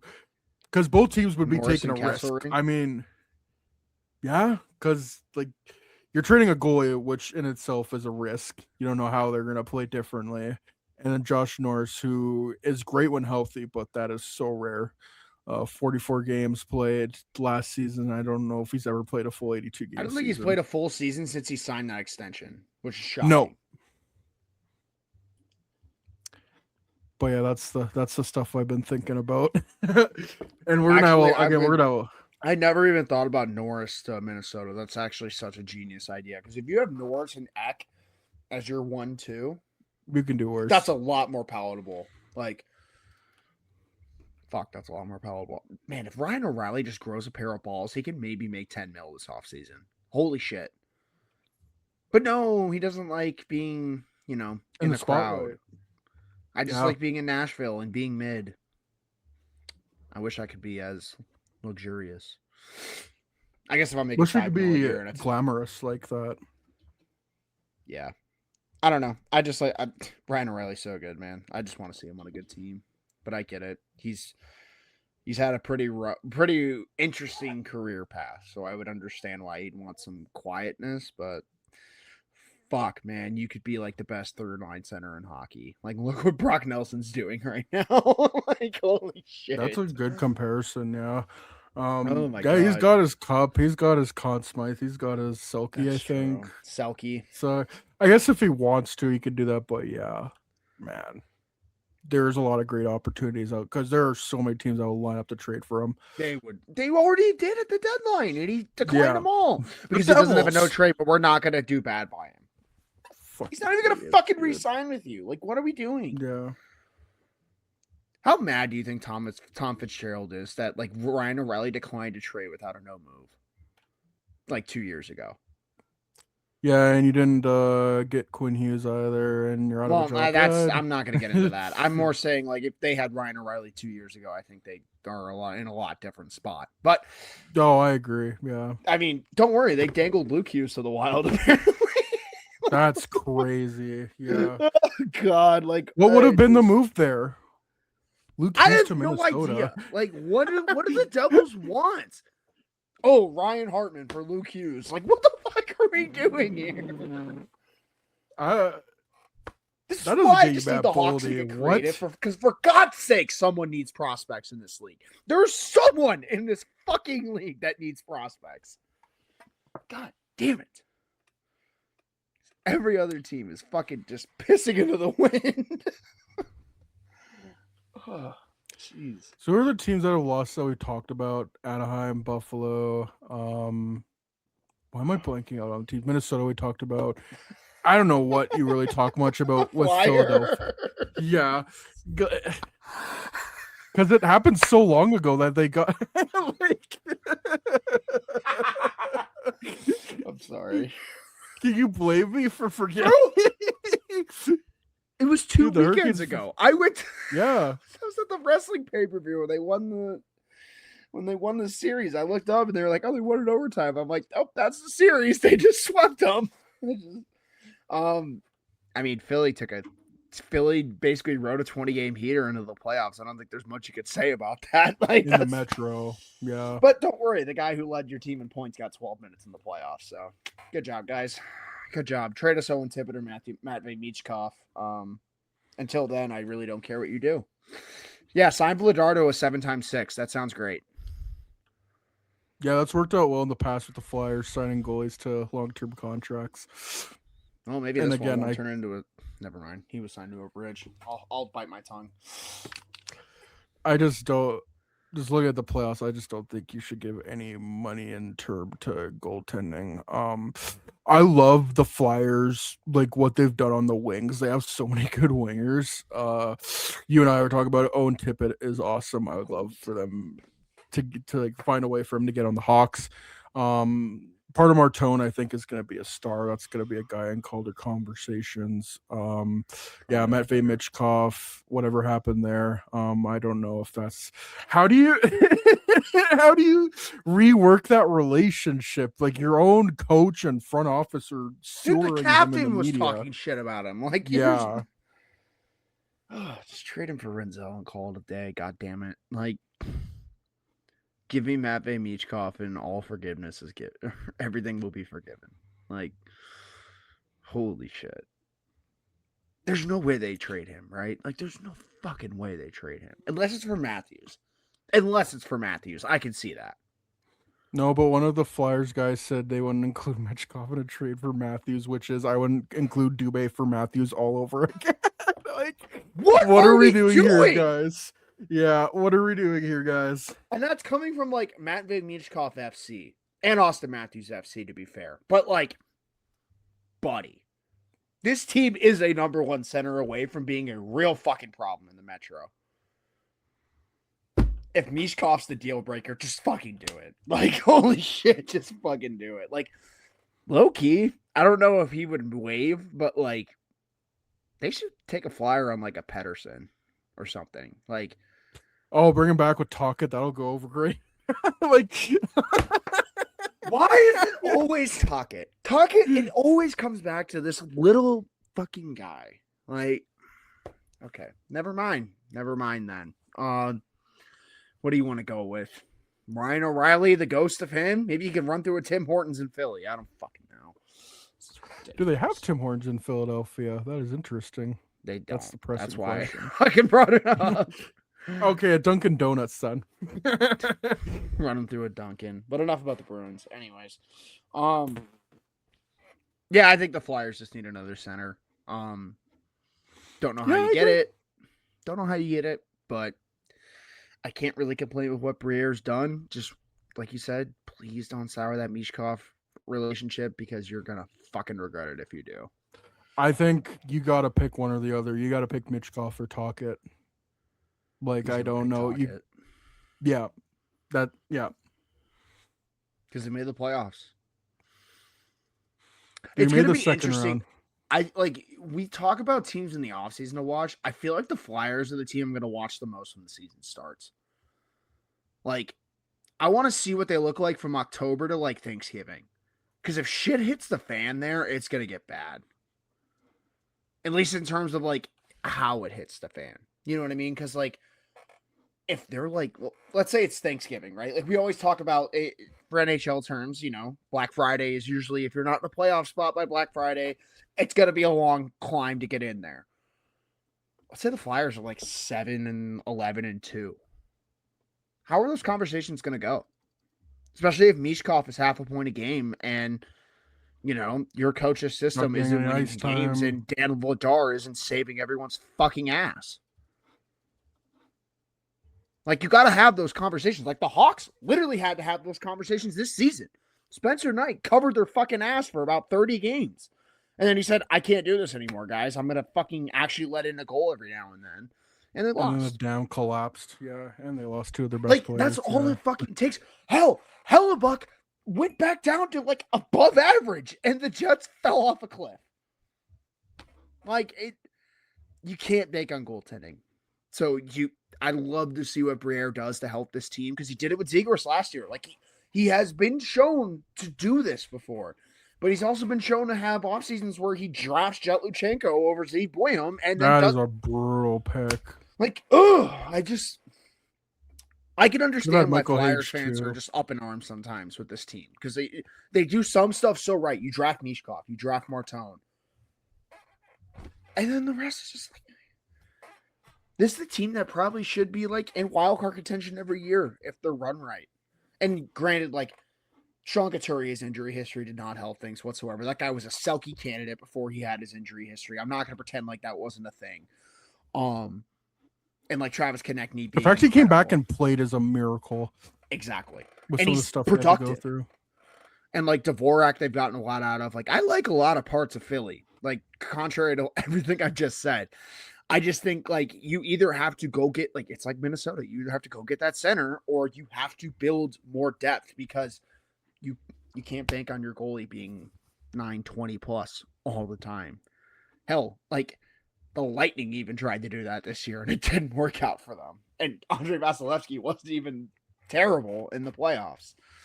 So it takes a village, as they would say. It takes a village. Their drafting has been such a mixed bag. They're very good at drafting wingers, even like defensemen. They've drafted like this is going back maybe a little ways too far, but like 2014 drafted Travis Sanheim, 2015 drafted Ivan Provorov. They've moved on from Provorov, but that's still like you keep that together. That's a solid top pairing. They've drafted Travis Konechny, who's been a great winger, but that's not a center. Not gonna devastating. Nolan for 2017. Like Nolan Patrick. That's just brutal. That's a heartbreaking story. I'm not gonna pretend like I'll defend Nolan Patrick till the end of time. That guy was a number one pick up until like March of that year. Like it's one of the most heartbreaking stories in hockey, honestly. Like I think more heartbreaking than Yakupov because Yakupov was self-induced. That's all. That's all here. Have you ever heard the story of Brian Burke with Nail Yakupov? How he wanted to punch him because he hated him so much in their interviews? Sometimes Burke makes me roll my eyes, but there's also times where I'm just like, God bless that there's people like that. Oh, I would love to have him on the podcast because he is not a boring guy at all. No bullshit ever. I love him, and he'll shoot you straight. He shot his players straight, and I think that's why he's gained such a respect in this league. Like he was brought in for Pittsburgh a couple years ago, wasn't he? To help them? I think so, yeah. Like before, I think you're right. Not before Rutherford, before the Fenway Sports Group bought them. I'm pretty sure. Yeah. There. Like with Hextall, maybe. I think you're right. I don't know. But I don't know. I always love hearing what Berkey has to say. He's always got to give his 2 cents on stuff. So yeah, unfortunately, because of one Buddy of the few Robinson, he senile lost his job that I like to listen to. Yeah. And guy. also like the stuff he's just done with gay rights and like the unfortunate story with his son. Anyways, like tangent aside, Stan Brian Burke.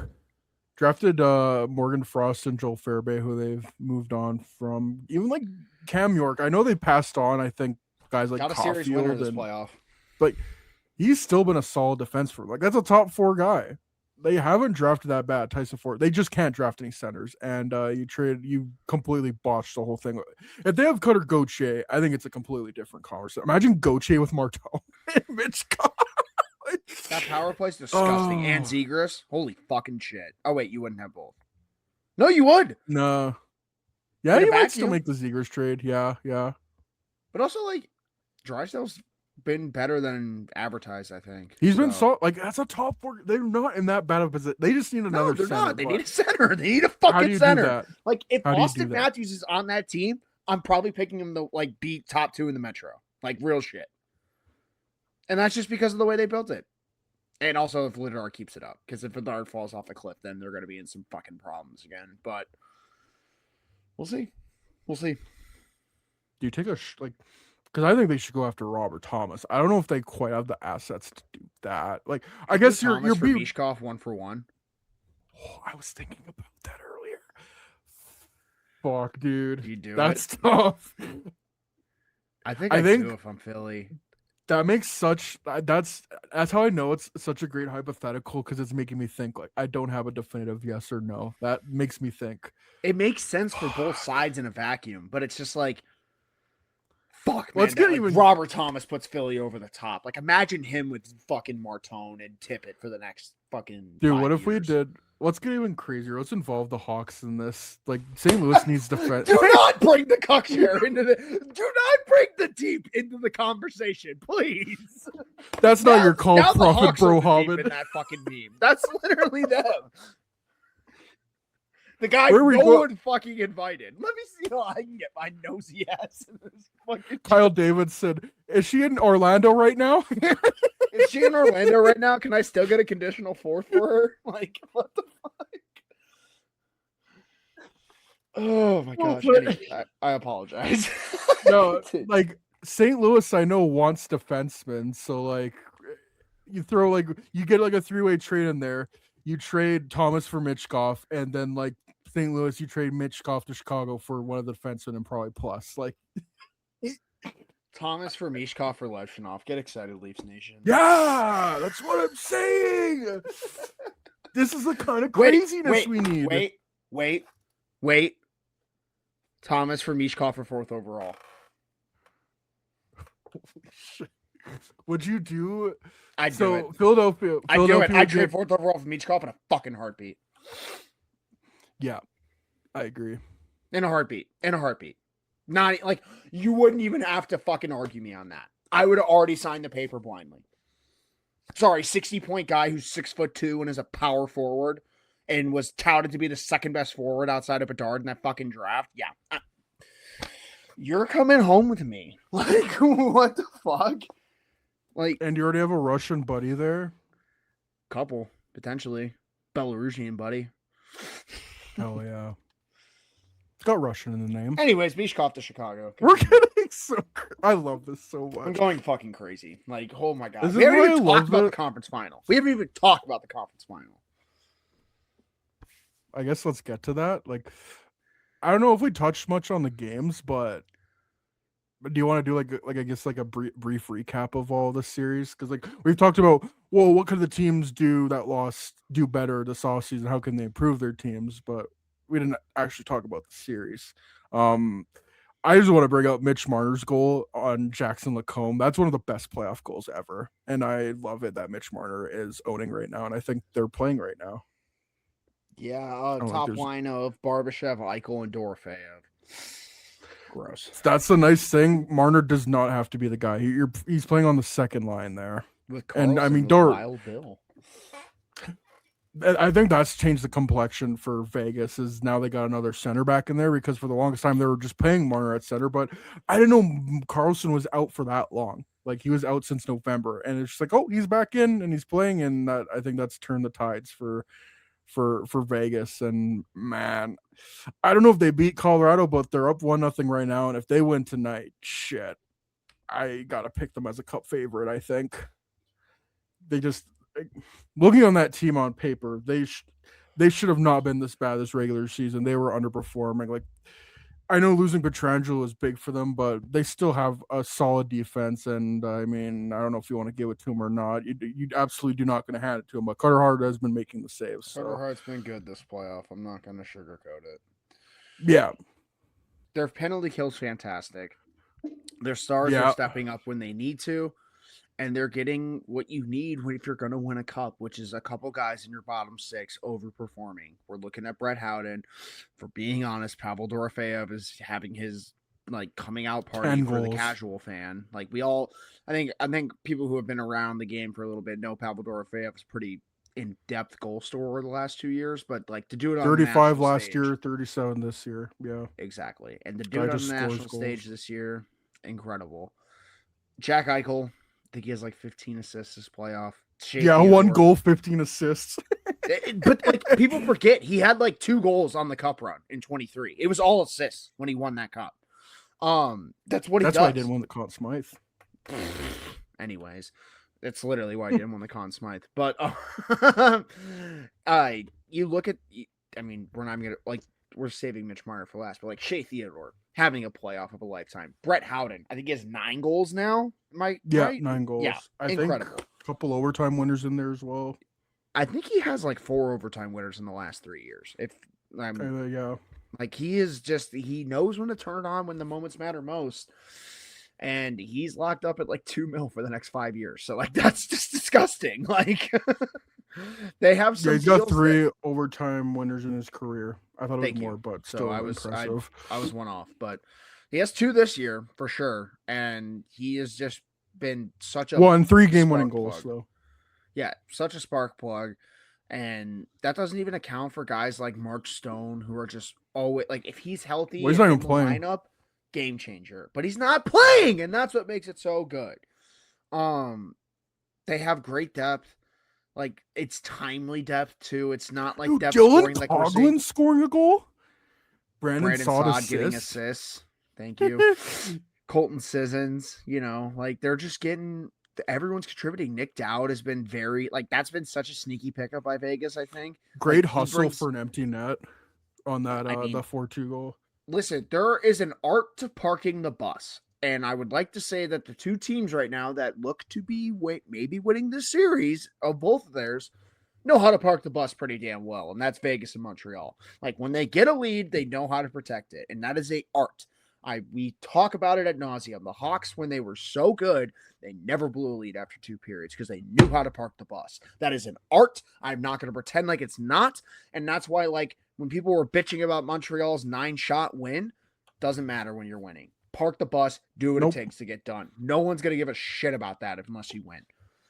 And that mentality means something, and I think Vegas has embodied that, and I think Torts has got to be like the perfect interim coach for a playoff run, right? Like, that's like in terms of getting a new voice in the room and shelf lives, like that's probably the perfect timeline. You get Torts in right as the playoffs start. And then you get like 20 games to adjust. Cause like, let's be honest, those first couple games of that Utah series, it seemed like, okay, like Utah might pull this off. Like, I mean, you and I both picked Utah to win that series. Like, Oh, the no one's so bad, but alas. and it looked like they were for a little bit, but Vegas, that's that veteran mentality. It's that tenacity. There's just another gear that team has when shit gets rough. And the fact that their boogeyman's not in the playoffs right now, which is Edmonton or Dallas for that matter. But they beaten both those teams to win the cup, so it's not like yeah. I'm talking about after they won the cup. But yes, you're right. Like, this is the point. Like, if Vegas is on their A game, they can beat anyone. And I think that's why even when they had 38 wins, all of us were like, okay, well, they're going to get in there and start making some fucking noise. We know how this works. All the talent on that fucking roster is going to show up at some point. And it's hilarious in essence, because I think if you talked to us 2 months ago, we'd be laughing at Vegas over the Rasmus Anderson trade. And I'm not going to say he's played a big role on this run, but the minutes he eats right now, and He's a Chad minutes eater. You need that in the playoffs. you need it. You fucking need it, man. You fucking need it. And when you got guys like Theodore like, we all know Theodore has this in him. I think you and I are some of his highest supporters in terms of like, that's the kind Always of puck have moving been. defenseman I want. Like, in a dream world, that's what you want Korchinski to be if he can ever put it all together.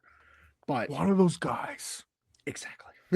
But Theodore's a guy who it took like 5 years for him to get to that point. So it's one of those things where, do you remember the 2018 Cup final? He sucked. Like, bro, he had the worst Cup final ever. Like, I'm surprised Vegas didn't trade him with how knee jerk they were back then. But I think it was because they just locked him up. So they were just like, all right, we're going to stick with you. But they made the right move by doing that.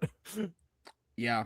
And I just think it speaks volumes of Vegas. They're doing it without Stone. They're doing it without Hurdle being a legit force. I think Barbashev's been not at what he normally does in the playoffs. Like, they're doing it in different ways. And now I'll leave it to the biggest part because I haven't even talked about him. Mitch Marner is on one of the... Oh, no Pietrangelo, by the way. I brought it up earlier, but like they've had to adjust having life with no Pietrangelo, which is a really tough adjustment. But I would have never working out so far. Would have never guessed it, and that goes credit to Anderson because like Anderson helps fill that minute. Like you said, those minutes need to get filled somehow. And I wonder what their minute distribution is like. I want to look that up. McNabb's got to be eating a shit ton of them too. He's such a minute eater. Even after he got suspended. Also, that's another thing. He was out and they still won. Like they just find ways to win. Good. Got to but grind Mitch it out. Marner is the story of it all. And Story of the playoffs, arguably. If you're not happy for him, and if you're a Leafs fan, I understand. There's like, I can't ever imagine if the Hawks never won and Patrick Kane went to a different team and just start tearing it up. Like, I think I'd fucking lose it. Like, I think I'd fucking lose it. But I can't be happier for the guy. Like, he is playing out of his fucking mind right now. Like, I know we always joke about it. Like, there's like it used to be May Marner, and then there's December Marner. May Marner has turned into December Marner, and that's a fucking problem for the league. This guy has confidence, and I think the thing that helps the most is this whole team has won. This whole team has won, outside of like a couple guys. Like, they've all been there. They've all done that. They've done it more than he has. They've been in those situations. They can handle those conversations for him because he's not one of the main pieces at the moment. He is right now in terms of goal scoring, obviously, and point production. But it's just such a special run. And it's in a vacuum. It's going to be really interesting to see that when a star winger from the Leafs leaves the next year, not only do the Leafs get the first overall pick, but that winger wins the cup. If I had a nickel for every time that's happened, I'd have 2 nickels. With the year that ends in a 6. But it shouldn't have happened twice. And exactly. And it also ended in a 6. It's going to happen.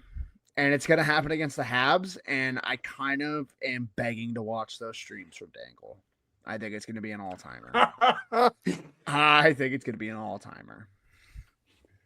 Like, I think the Leafs offseason is literally I've won, but at what cost with the first overall pick?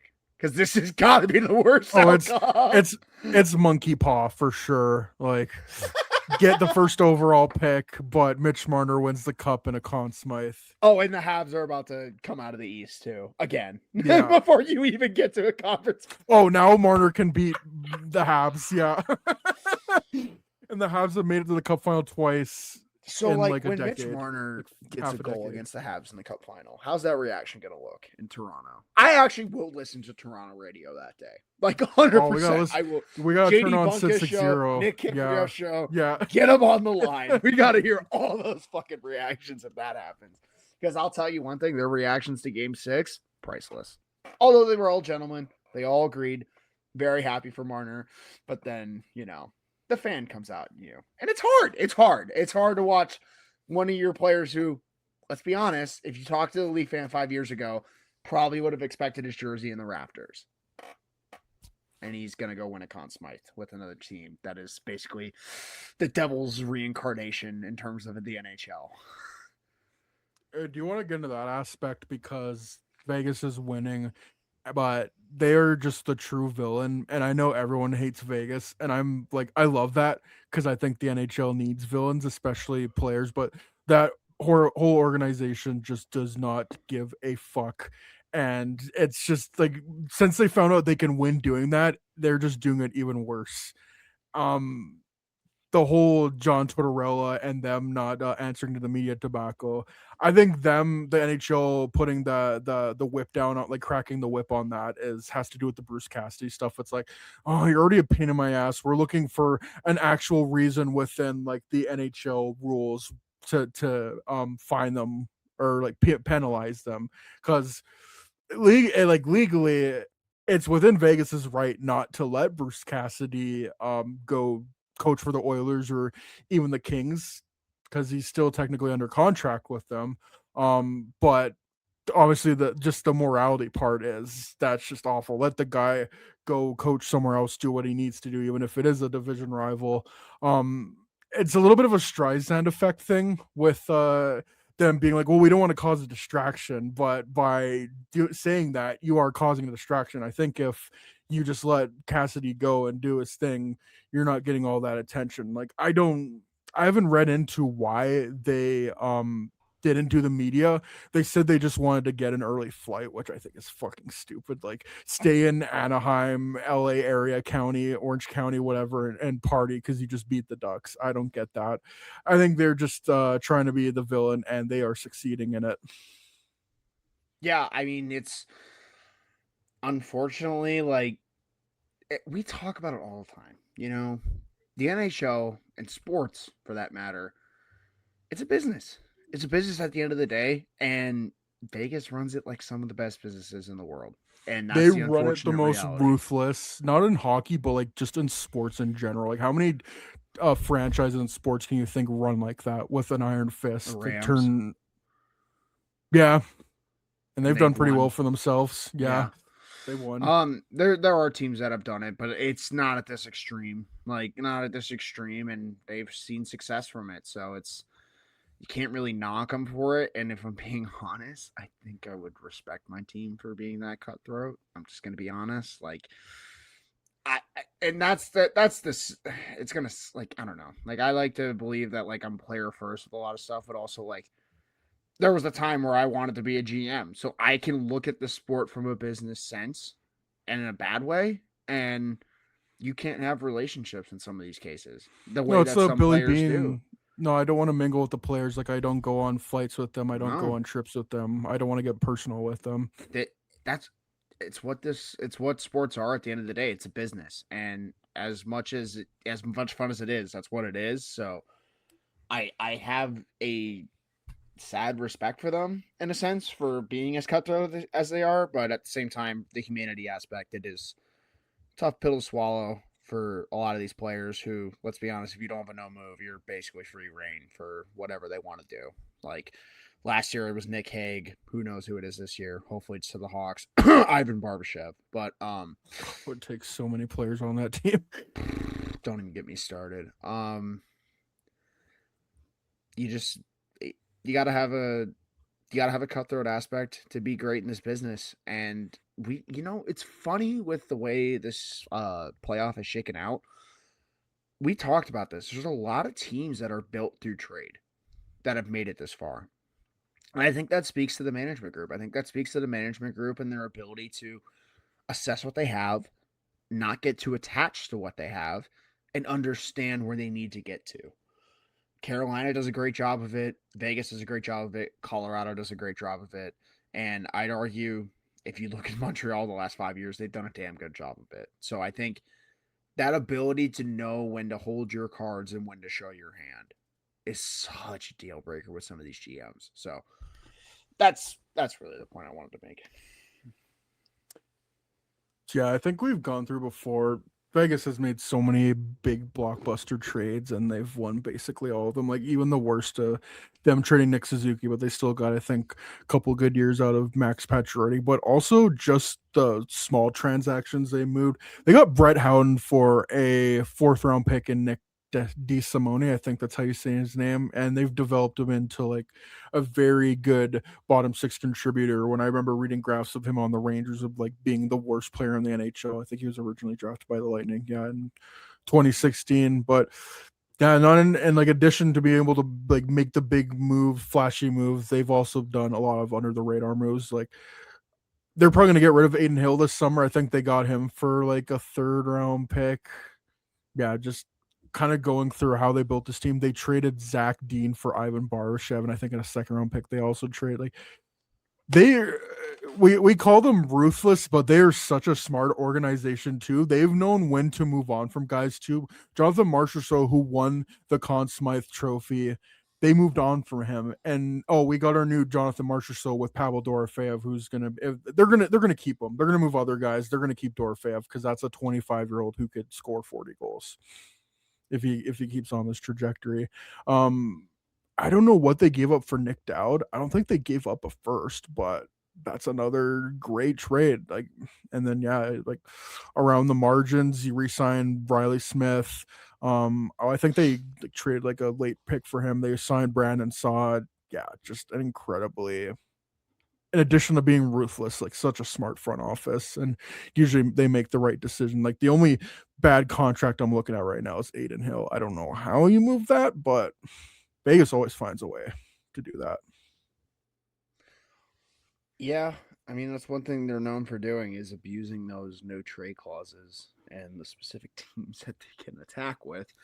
I wouldn't put it against them to shake it up, whether they win the cup or not. If I'm being honest. Well, they're going to regardless. Yeah. They have to. Like, if you can't, as every game goes by, it's a non-negotiable that Dorofeyev, like, he has to be on this team. You can't let that happen. If I'm Dorofeyev, I'm asking $10 million. Well, I probably know a don't team get there in Illinois that can give you that with open arms. Oh, he should be an offer flying sheet colors, candidate. and you should get 50 goals in Chicago. Anyways,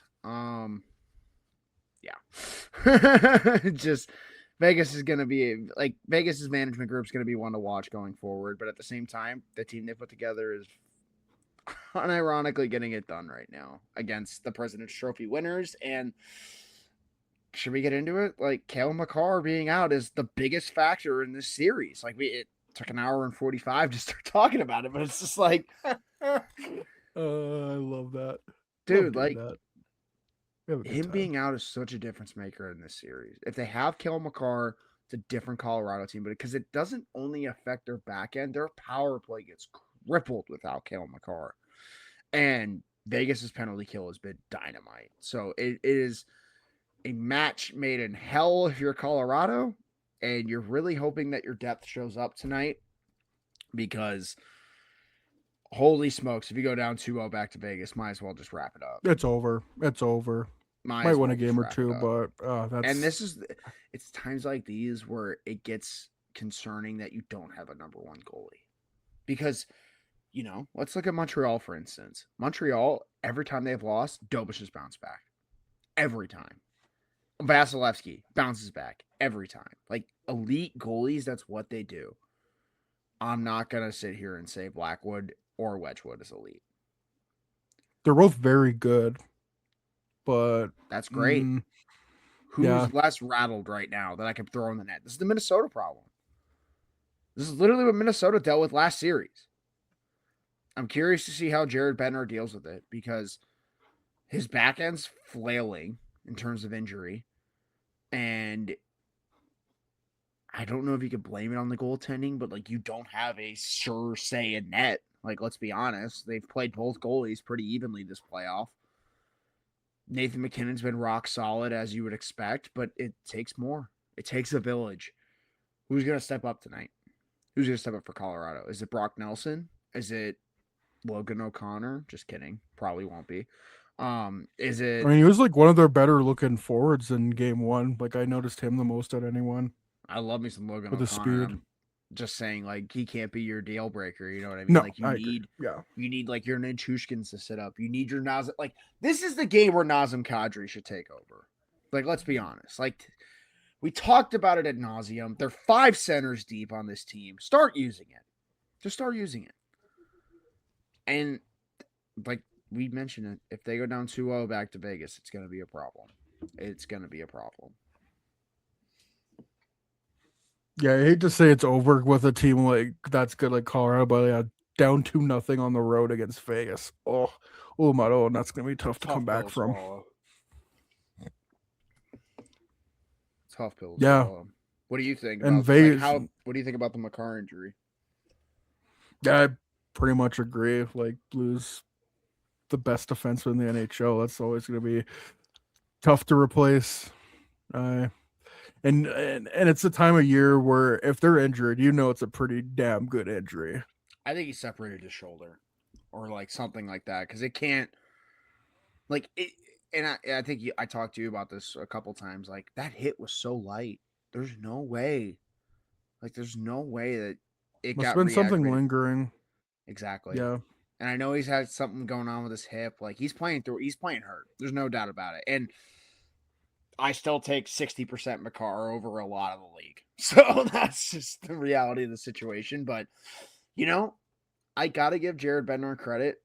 Even like him being out tonight sucks. Like that tells you how hurt he is if he's out game 2 as well. But you're playing to play for the next month. Like you can't blow, I'm not going to, lack of better English, blow your load in game 3 of the conference final if you know you can win a cup. So it's a huge game for the Avs tonight. Like it's a must win, I'd argue. I think it's a must win. Oh yeah. And like it's the other way around with Vegas. Like they go up 2-0. Well, we can rest Mark Stone a little bit more. Like we can kind of put that off. It kind of reminds me, I think it was 2018 when the Caps were up 2-0 on the Lightning and they weren't playing Backstrom. It's like, oh, let's let him rest more. Let Lars Eller be our second line center. That's kind of what I was thinking of. Throw him in. Let's go. We're gonna put in. Let's see. Who's the most? Braden Bowman. Braden Bowman playoff goal, game 3 of the Western Conference Finals. Has he even played a playoff game? I Nope. don't think And that's why he'll score in his first game when he gets called up because someone gets hurt. Yeah. Do you think Colorado still comes back and wins the series, or are we thinking maybe this is Vegas? I don't know. I can't confidently say that I think so. And it's just because, God, I'm going to have to get into it. Like, Carter Hart's been incredible. There's no other way around it. Like, on ice, he has been, that's the best I've seen him play ever in the NHL right now. It's a hard, like we talk about it all the time. It's usually the hottest goalie that wins. And he is. Vegas did it 3 years ago. It's him or Dobish right now, for being honest. Dobish has been fucking incredible with his bounce back ability. It just shocked me. Like, I was not nearly as high on Dobish till this playoff. And, like, I get why people were high on him before, but, like, this guy has shown tremendous resiliency. And he's been the best goalie in this playoff, and unfortunately, Carter Hart's really close to him. Like, he has been arguably outside of Marner the biggest reason they're winning games right now. So I don't know what else you want me to say to that. Yeah. Unfortunately. Yeah. It's the devil just Satan gets stronger when more fire goes into hell. Who would have ever thought? It's that drill tweet. It's like under like my tweet regarding ISIS, like not under any circumstances do you gotta hand it to him. Like you don't have to. But Carter Hart, I think a lot of people forget it because it was the COVID bubble. And 14 games had a 926 save percentage, and now his first playoff since has a 920 save percentage in 13 games. 920 is going to get you a long way, especially in today's NHL now. 920 will win you a cup in today's NHL, unfortunately. I mean, the Oilers almost won with 900, so I wonder what's Dobish's stats looking like. Just a terrorist. Like, oh my god. Okay, 911, 248, but yeah, that's still very good for Dobish. Well, I guess like before the series, I think both of you and I were picking Colorado, but Vegas is not going to be any easy pushover, and that's definitely shown. I'll still hold firm. I think Colorado finds a way, but man, I like, again, we're recording while they're playing right now. I think it's 0-0. They got to win tonight. And then going 1-1 to Vegas, yeah, you can't be going down 2-0. Do you want to get into Montreal, Carolina now? Unless you have any other thoughts on that series. Let's dive in to my favorite stat that I think I've seen recently. Does that have something to do with 1 win and 17 losses in the last 18 conference final playoff games they played, and how they've never won? Doesn't. It actually does. And how they have never won a game one in the Eastern Conference Final ever in their franchise history. Not even the year they won the cup. Which is also pretty fucking damning, if we're being honest. But I don't know. There was just this little funny stat I came across where it was basically like, I'm gonna butcher it right now. Apologies, but No William.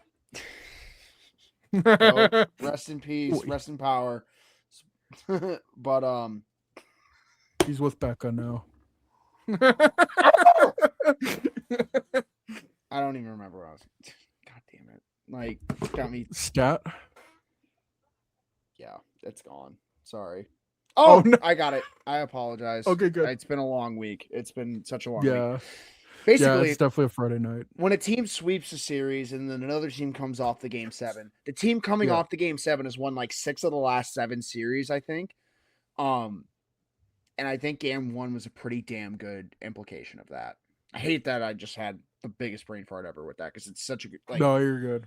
the point's so damning. Carolina had nearly 2 weeks off, so much that they ran a fucking 5K last weekend, and Montreal has played 2 straight game 7s. They have not had a substantial break this entire playoff. And let's just be plain and frank. They beat the effing brakes off the Hurricanes in game 1.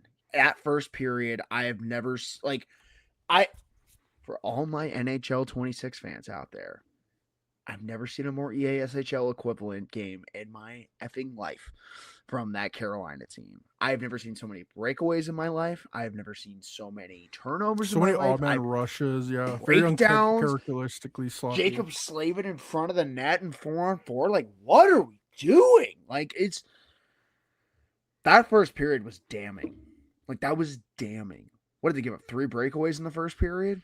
Yeah, One and they short- scored the first goal 30 seconds. Like, Montreal is the definition of I want my landlord to raise my rent so I can grind harder. Like, let's go to game 7, even though we lost game 6, and let's give up the first goal and then score 4 straight afterwards in the first period, which, by the way, they matched the total that Philadelphia and Ottawa scored on in their entire series, and they did in 1 period. So, welcome back, conference final, Frederick Anderson. What a joke never of a left. ride that they had to get here. But you play who's in front of you.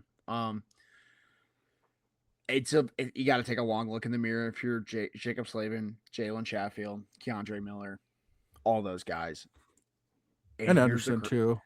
Here's the crazy part. There are like 2 bounces in the second period from that being a legit game.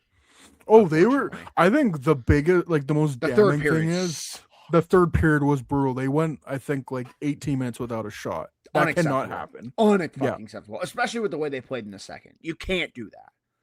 And we talked about it earlier. Montreal is one of the best teams in the league right now. If they have a league, they know how to park the bus.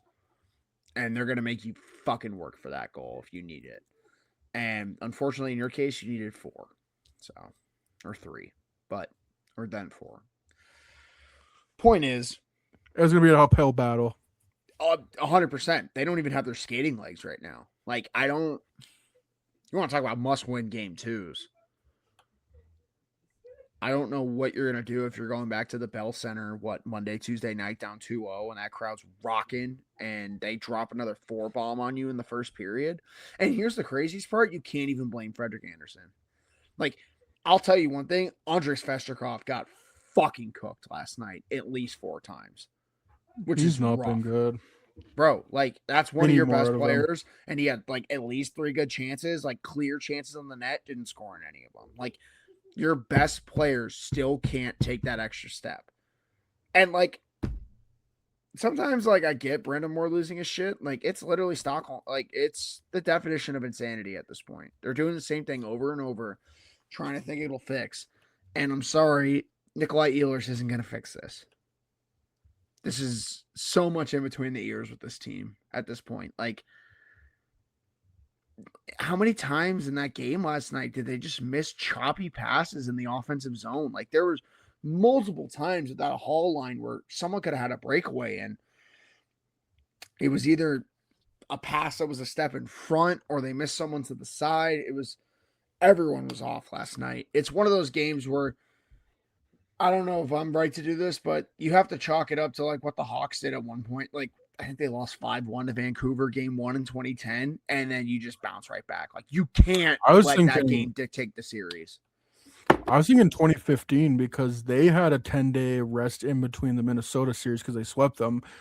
And when they played Anaheim, they lost 4-1, and they did not really look that good. But they came back and won. And you know what? I think the big thing is they were given the benefit of the doubt because they were the Chicago Blackhawks. They already won 2 cups.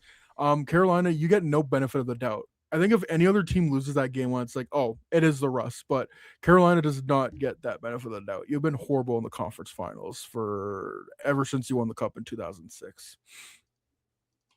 You got to win tomorrow because if they get swept or even losing 5 games, is that it with Brent Moore? Because I just wonder if they hit a ceiling in the 3rd round where they just go full to the pedal metal, whatever, and like maybe they just run out of juice in the 3rd round. They can't do it, and they don't have they as much as Hall, Stankoven, and Blake are carrying the team, they're not getting any secondary goals. Like, you need more out of Aho and Svechnikov, and they could use a little bit more out of Seth Jarvis. Honestly, he's only got 2 goals in 9 games, and same with Ehlers.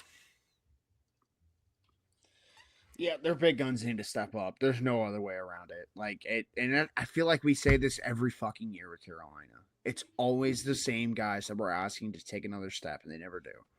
At what point do you just expect, like, Is that who they are? it is who they are. It just is. Yeah. Besides has been, Stankoven. yeah. Stankoven's the only one that seems to know when to turn on that extra gear. So it's going to be pretty damning tomorrow night if they go back down 2-0 to Montreal. That's all I'm going to say. And I think it has to. Does it lead to Brittamore getting fired? Which is crazy. I think he might be in the Cooper where I think that maybe the ship has sailed to fire Brendan Moore. Like, he's so deeply ingrained with that organization, and I guess. I don't know. But there's definitely like a ceiling on that play. He hasn't even made a cup final yet. I mean, they haven't even got to like they haven't even led in the conference final. They've only won 1 game with him in the conference final. They played in 3 of them, 2019, 2023, or no, this is their 4th one now. So, like, at least all tie the terrible. series and then go from there. Like, again, they've never won a game 1 in their conference final history. Like, let's start there. They haven't done that. Like, go win game 2 now. Saturday's must watch hockey because here's the craziest part. Like, I want to talk about Montreal for a second because they're getting like a 2018 Capitals-esque run out of their depth. Like, it's unbelievable. Oh, what the incredible scoring is depth. doing. Yeah.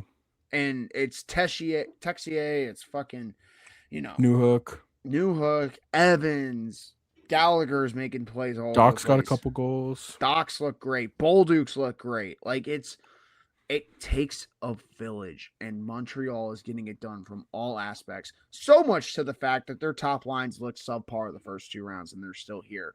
And guess what? That top line started turning up last night, so it might get a little rough out here. Yeah, Montreal might win the cup this year. Like, real shit. If Dobich keeps this up, it's gonna be. They're such a team that can play. I think it takes a lot to play with what you're given and being able to play with the current in a sense. You know what I mean? And I think like a lot of really good winning teams have been able to do that. Like, I think the Lightning were very good at that when they were at their best, which is be able to like take your punches, but also give them back at the right time. And Montreal is spitting example of that. And it's fitting that they've come out of, I think I mentioned it to a coworker today at work. Montreal has come out of 2 different series, completely different ways. Tampa was a fucking slugfest. And Buffalo was a fucking track meet. And they came out of both. I was going to say Sorry, Tampa was a very tight series, like a lot of overtime games, 1-goal games. And then, like, even though it went 7 games and they had a game 7 overtime, it was a lot of blowouts in that series and teams just kind of blowing, like, punches back and forth. And, Montreal can win anyway. And it's really awesome how they're doing it with such a young team. It's an incredible job, and we keep giving Jeff Gorton so much credit, and I think he deserves even more. He's made almost every right move the last 4 years. Can't even knock him for it. No, everything they touch turns a goal, and they've got so many players that have scored goals. I mean, Newhook leads them with 7 goals. They have 16 players who have scored goals in the playoffs. It's what it takes to win a cup, man. It's literally what it takes to win a cup. You need multiple people getting that shit done. It can't just, unless you're the Tampa Bay Lightning and it's 3 players, but that can't happen every time. No. There's a reason every cup run from like a great team, we're always talking about their third line, because that's usually the difference maker, because your third line should be scoring at a clip. 2016 HBK line. This year, it's probably the Newhook line, for being honest. Like, it's what it takes. Yeah, and gee, what a crazy concept, trading for like a guy who's 22, 23, and like trading all those draft picks and prospects you have. Wow. And I talked about it earlier with Anaheim. Like, that's a team that horrifies me. Thank God Montreal is not in the West, because they might just run the East straight out for a very long time. They still got help on the way too. Dude, they're set for the next half decade. It's going to be scary. Like, Michael Hage isn't even here yet. They still have Jacob Fowler as a backup, who is very highly regarded too. Like, they just have so much in the system, and they're still very young. 100%. I don't know. Do you have any more thoughts on that series? All I can say is Carolina's got to win tomorrow, man. Like, I think Colorado and Carolina, these are must wins, because if not, you can't go home down 2-0. Like, it's a fucking up. Like, it's already an uphill battle, but it's an uphill battle from that point. I don't know if switching goalies does anything either. Like, do you put Bussy in? I don't know. Like, I don't think Anderson was great, but I think just that team defense structure was pretty much non-existent that game. If he's that like bad, game 2, I think you have the conversation. But also at the same time, like, you can't blame him for breakaways, in my opinion. No, and odd man rushes, yeah, absolutely, and just being like getting deked out of your skates by Juraj Slafkovsky. All right, I think we pretty much covered anything. I don't know. Do you want to talk about the Canucks and what they've done with their hired the Sedin twins, and then Ryan Johnson is their GM, and now they're looking for a new head coach, which might be Manny Malhotra. Full scorched earth, full grown rebuild. I think a full blown and grown rebuild. I think it's something that's desperately needed for this team. If you can get off Pettersson and DeBrusk, I think you do it, and you just build up. And I think the best way to build up is pick a good player at 3 and hopefully get some assets for some of these other players and build it up. Like, they probably should take the Chicago route, unfortunately. And, like, it's crazy because they were a Brock Besser playing Game 7 away from being in a conference final. So, and who knows, it's a fall from grace, but at the same time, it's crazy mismanagement, and that's why there's a bunch of new people in that front office. So, gotta give them the benefit of the doubt, and I'm very curious to see how active they are this offseason. You know, I want to see where every GM has a niche of what there are, whether it's scouting, whether it's trading, whether it's accumulating draft picks, whether it's tearing apart the team, building up the team. I'm curious what Ryan Johnson's strength's going to be in that. What is it going to be that he can, tear this thing down to the studs? Is it the fact that he can get the most out of, like, maybe a Phil Peronic or something? Like, I don't know. I don't know what he's going to do. So, it's exciting for Vancouver. They're finally picking a direction, which is nice. And, Malhotra, and then they draft this kid that there's worse outcomes for the first year with the Sedins, but who knows? Maybe the Sedins go off the board and actually take Ivar Stenberg.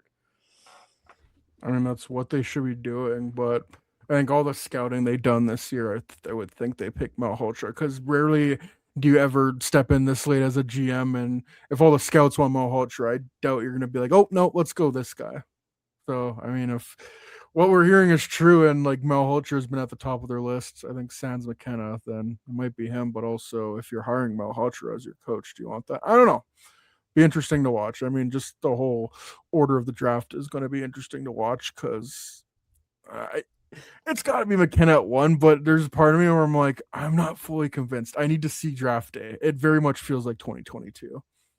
Like we could get like last day where they go Chase Reed or maybe they even go Stenberg. I don't know, but they put out a video of them like doing a scouting meeting, John Chayka and all the guys with the Leafs, and then they didn't say any players' names directly, but I think just like reading between the lines, it was I think McKenna and Reed they were talking about, and I would think that's what's going on in their war room right now. I don't know.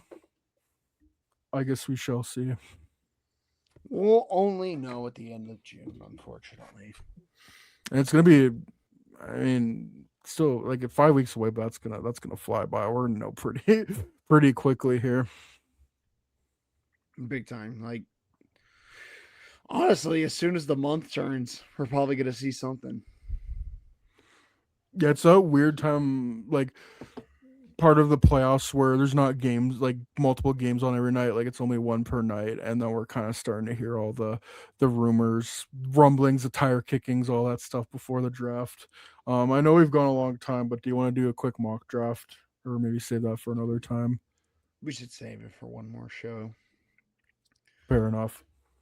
Yeah, because we're already We've over done at, a lot at of 2 talking hours. about playoffs today. Mhm. But we needed to catch up on it because I don't even think we talked that much about the second round. So We had Pope on last week, so give that a listen. Any final thoughts, or do you want to just wrap this up now? I'm hoping for some good hockey this weekend. Maybe we can get some tied series going into next week's pod. Be nice. Yeah. It is 1-0 Colorado right now, just as reference. Good Ross start. Colton scored. Yeah, they need that. I guess we'll see how the rest of the game shakes out. So yeah. Thank you for tuning in. If you're listening to us on Spotify, Apple Podcasts, put those two words together. The Spotify with the new like disco ball icon. Give us a 5-star rating as well. If you're watching us on YouTube, be sure to smash that like button and hit the subscribe button and notification bell so you don't miss on any new content, whether that is the podcast or clips from the podcast, if you don't want to spend 2 hours and 10 minutes listening to a podcast. Anyways, so for Pierce and Dylan, take it easy, y'all. We will talk another time. Peace.